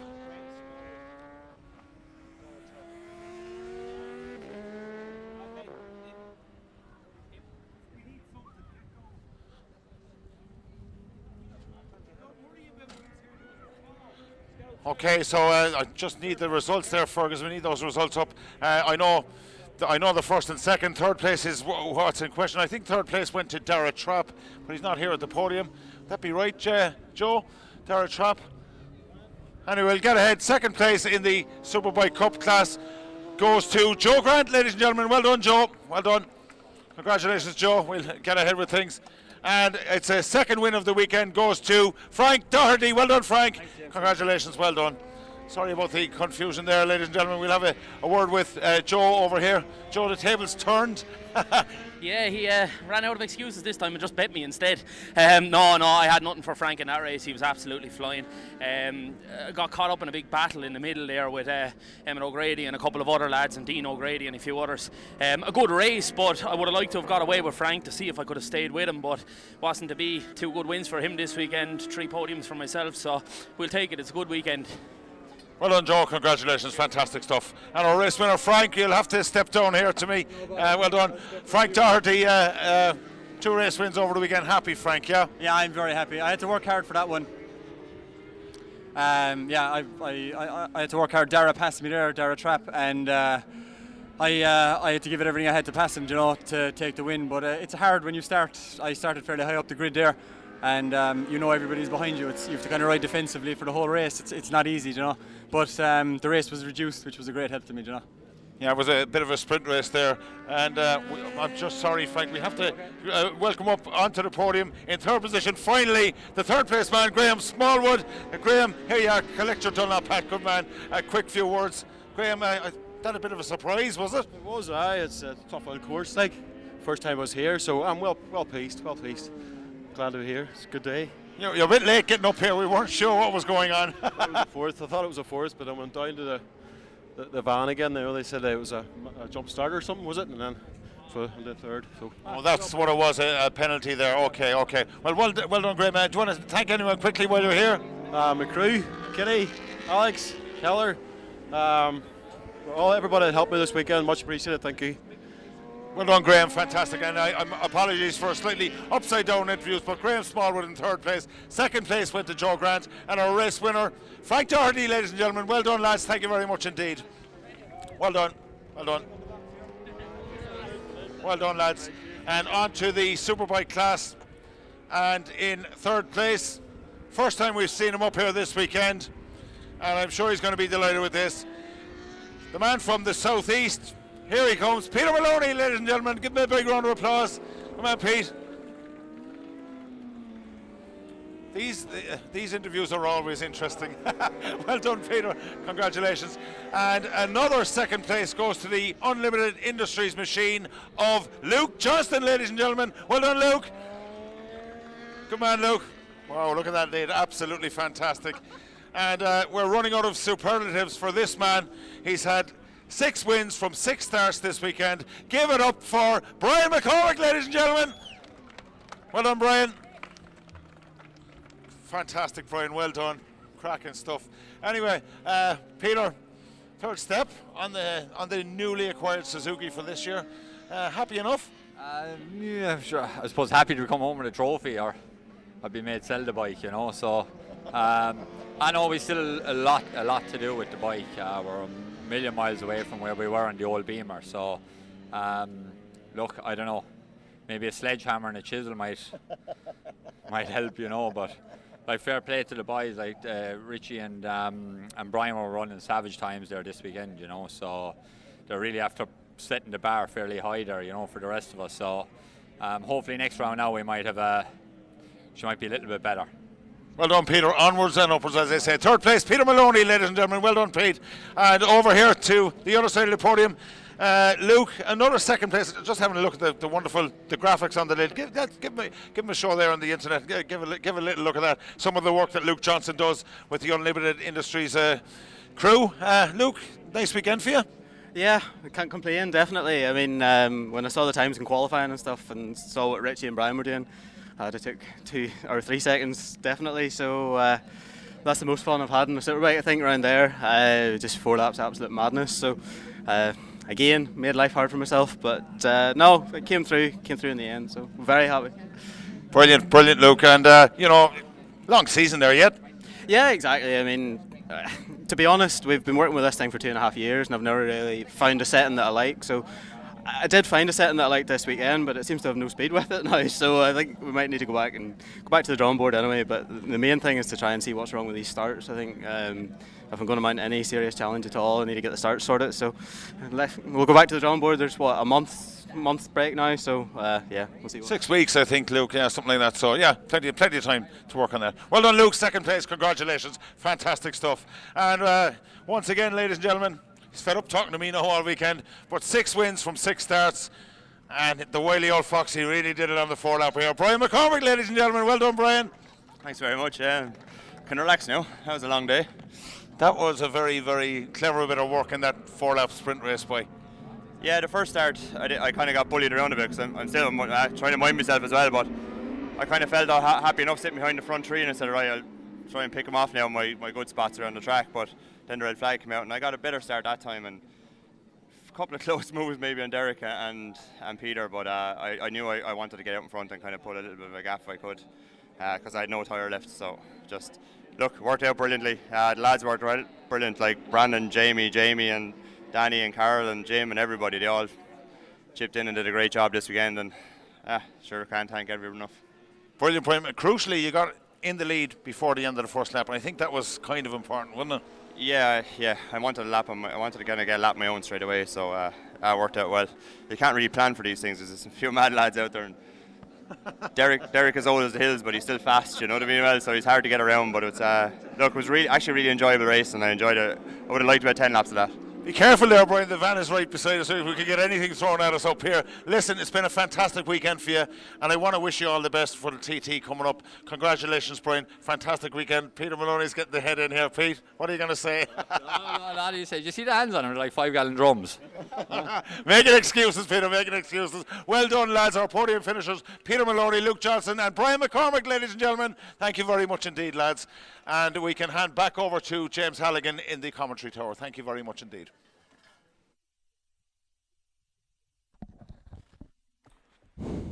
And thanks to James Carroll and all the Superbike racers for a fantastic race and a great podium.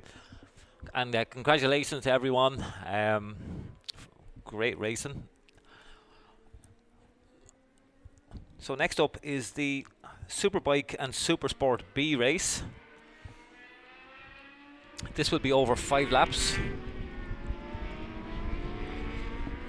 So the riders making their way back to the grid.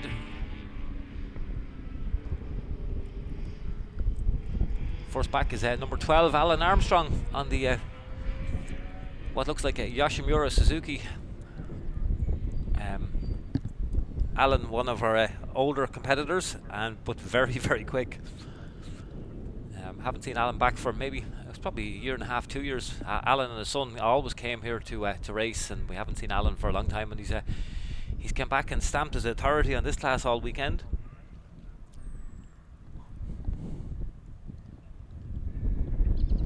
Beside Alan is Kevin Madigan on the 147 machine on the outside of the row 1, and David Ging on the out nearest the Dunlop sign, on closest to grass on the outside of the front row. One next along on is 168 Mark Dagg, John Cahill and Mark Gillen.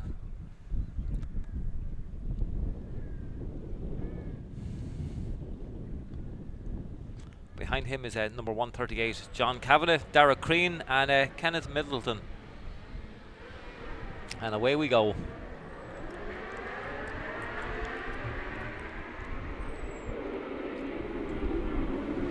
And it looks like it's our pole man, our fastest man all weekend, Alan Armstrong, leads.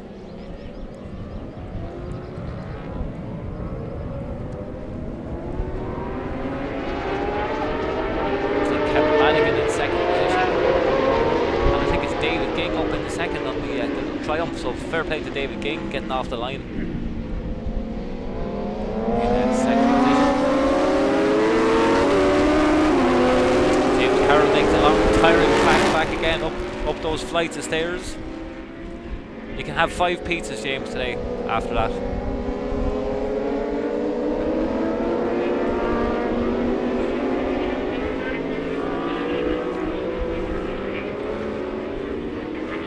Thanks, James. Pizza's off the menu for me at the moment, I'm afraid. Are we on a training regime, are we? Not really, Just getting ready for the summer and the bikini wear. The mankini. The mankini, yeah. We're back with the action here. What can you say about the big man, Brian McCormick? 6 from 6, fantastic stuff. And we're back with all the action here in the Superbike and Supersport B race.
James, as he has done all weekend in this Supersport Superbike B race, has a 0.4 of a second lead.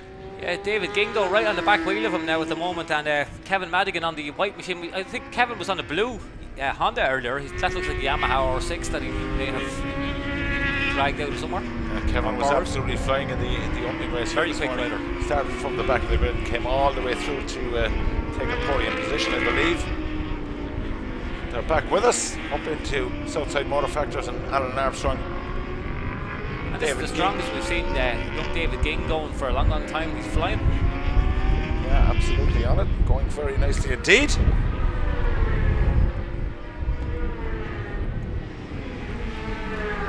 Down into turn one they come again with just 3 laps remaining for Alan Armstrong, and not sure, maybe looks as though the pace has dropped somewhat here from Alan Armstrong at the front of things. Not sure what exactly what's going on there, but David Ging is certainly making him earn his keep here at the head of things. Unless Alan has no tyre left, James. That's quite possible too, James. I was thinking that. It doesn't seem to be as over-exuberant as he seems was. to be quite cautious now in his approach here, so maybe Alan's out of tyres. Yeah. It's budget racing for you, James. But it's the way forward. You know, you have an allocation, and that's what you use. And if you go over your allocation, or you don't want to get the extra tyre, don't do it. So Alan Armstrong continues to lead from David King, Kevin Madigan, John Kavanagh running in 4th place from Mark Dyke, in 5th Mark Gillen, and John Cahill, unusually for him, running in 7th position. Anthony Durain in 8th.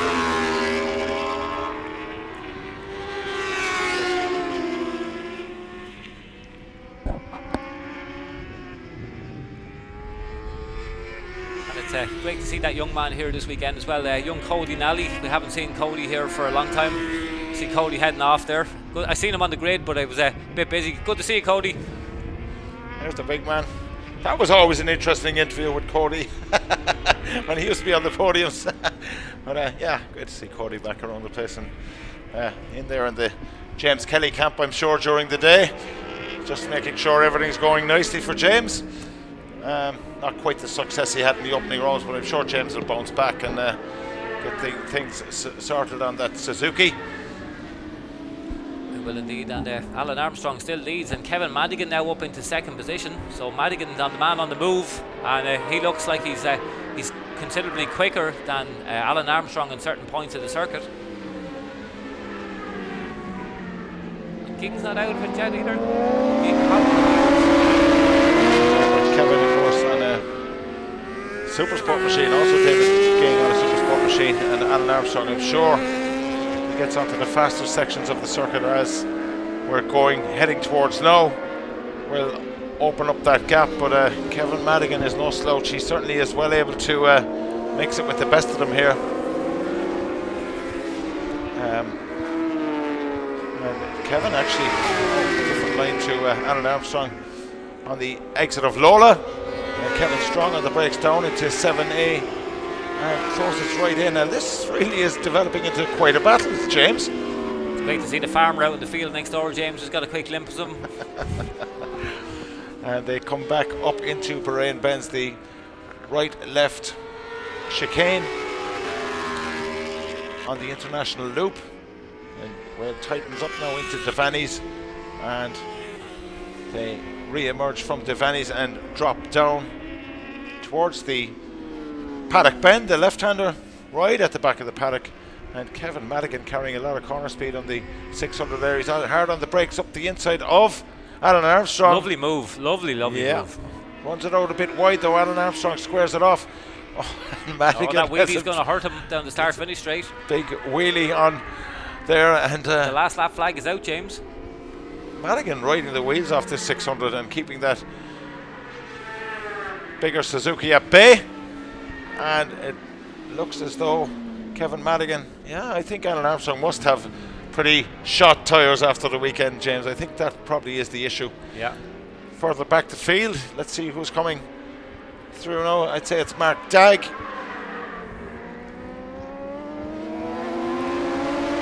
John Kavanagh, in fact, in fourth place. Sidecars reduced to 4 laps, we're told.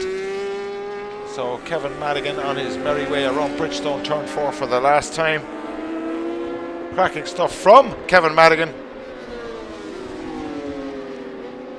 Keeping Alan Armstrong behind him on the 1000cc Suzuki.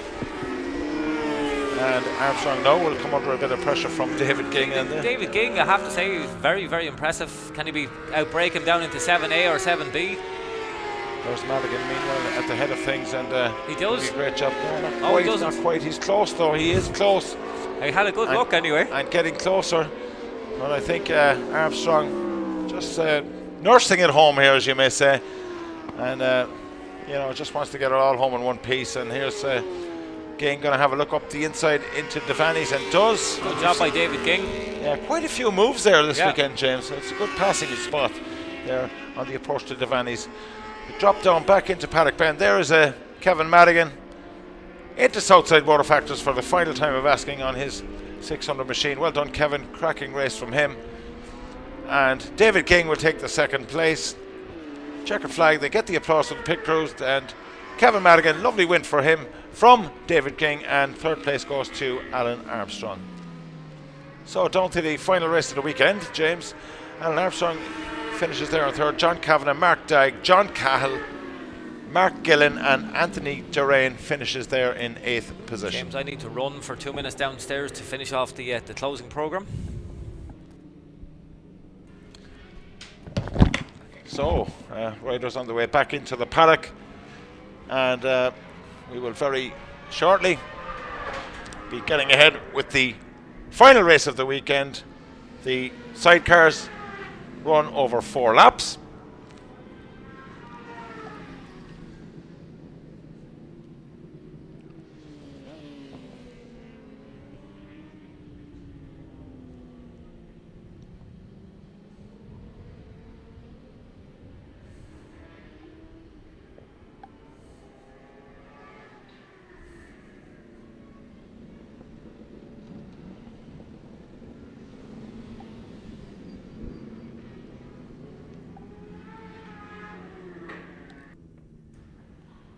So the final few machines making their way into the paddock. There's a Marshals Association of Ireland campsite down there. One of the marshals having a little rest in the sunshine. There's Clodagh Brennan right in the middle of your shot. Well done, Clodagh, having organised that wonderful fundraising for Philip McNally's family and of course Hughie Smith's family. So thanks again to Clodagh and all at the Marshals Association. Done a cracking job all weekend. Just the sidecars left to come, ladies and gentlemen. We'll take a very short break and we'll be back with all the action in the sidecar class for you. Thank you.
Okay, so we are just about to finish off our live feed here for today. We've got Jim Hannigan, one of our race commentators here in Mondella Park. Jim, a fantastic day's action for rounds 5 and 6 of the Dunlop Superbike. Unbelievable. For Brian McCormack especially, 6 wins from 6 starts, a brand new bike we built a couple of weeks, over the last few weeks we built it. Went up to Shane Wogan, he mapped it and we ran it here on Friday for the first time. He managed to win 3 races. It's a bog standard engine, not tuned. And in the Superbike, he done what he came here to do. Even though he's a bit rusty from the racing, but he's proved it. He's proved his point. Richie Ryan, fantastic again, and you know what? Richie's probably one of the best racers in the country, and I love to see Richie here. And I think him and Brian, if maybe later in the season they'll go head to head again, and it might be a different outcome then. I think. You know what? I think you're actually right, Jim.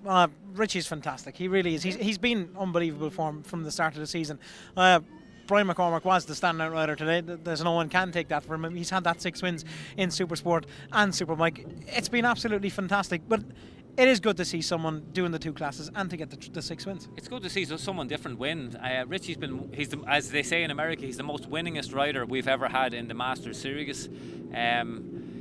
It's nice to see someone come and beat him. And Richie left here the last day and he wasn't happy because he'd no one to race. He was running away with the races by 5 and 6 seconds and not happy. It's people come to have a race and have a battle, and it's brought the series on again. And it's great to see the likes of Brian McCormack. It's a pity we couldn't get some of the northern fast guys back as well. And we'd have a real strong championship, but it brings on the younger riders that they're fit to go across to a world championship or a British championship, like Glenn Irwin and the likes of those riders. So that's it, and that will conclude our action for today's live broadcast of rounds 5 and 6 of the Dunlop Masters Superbike Championship.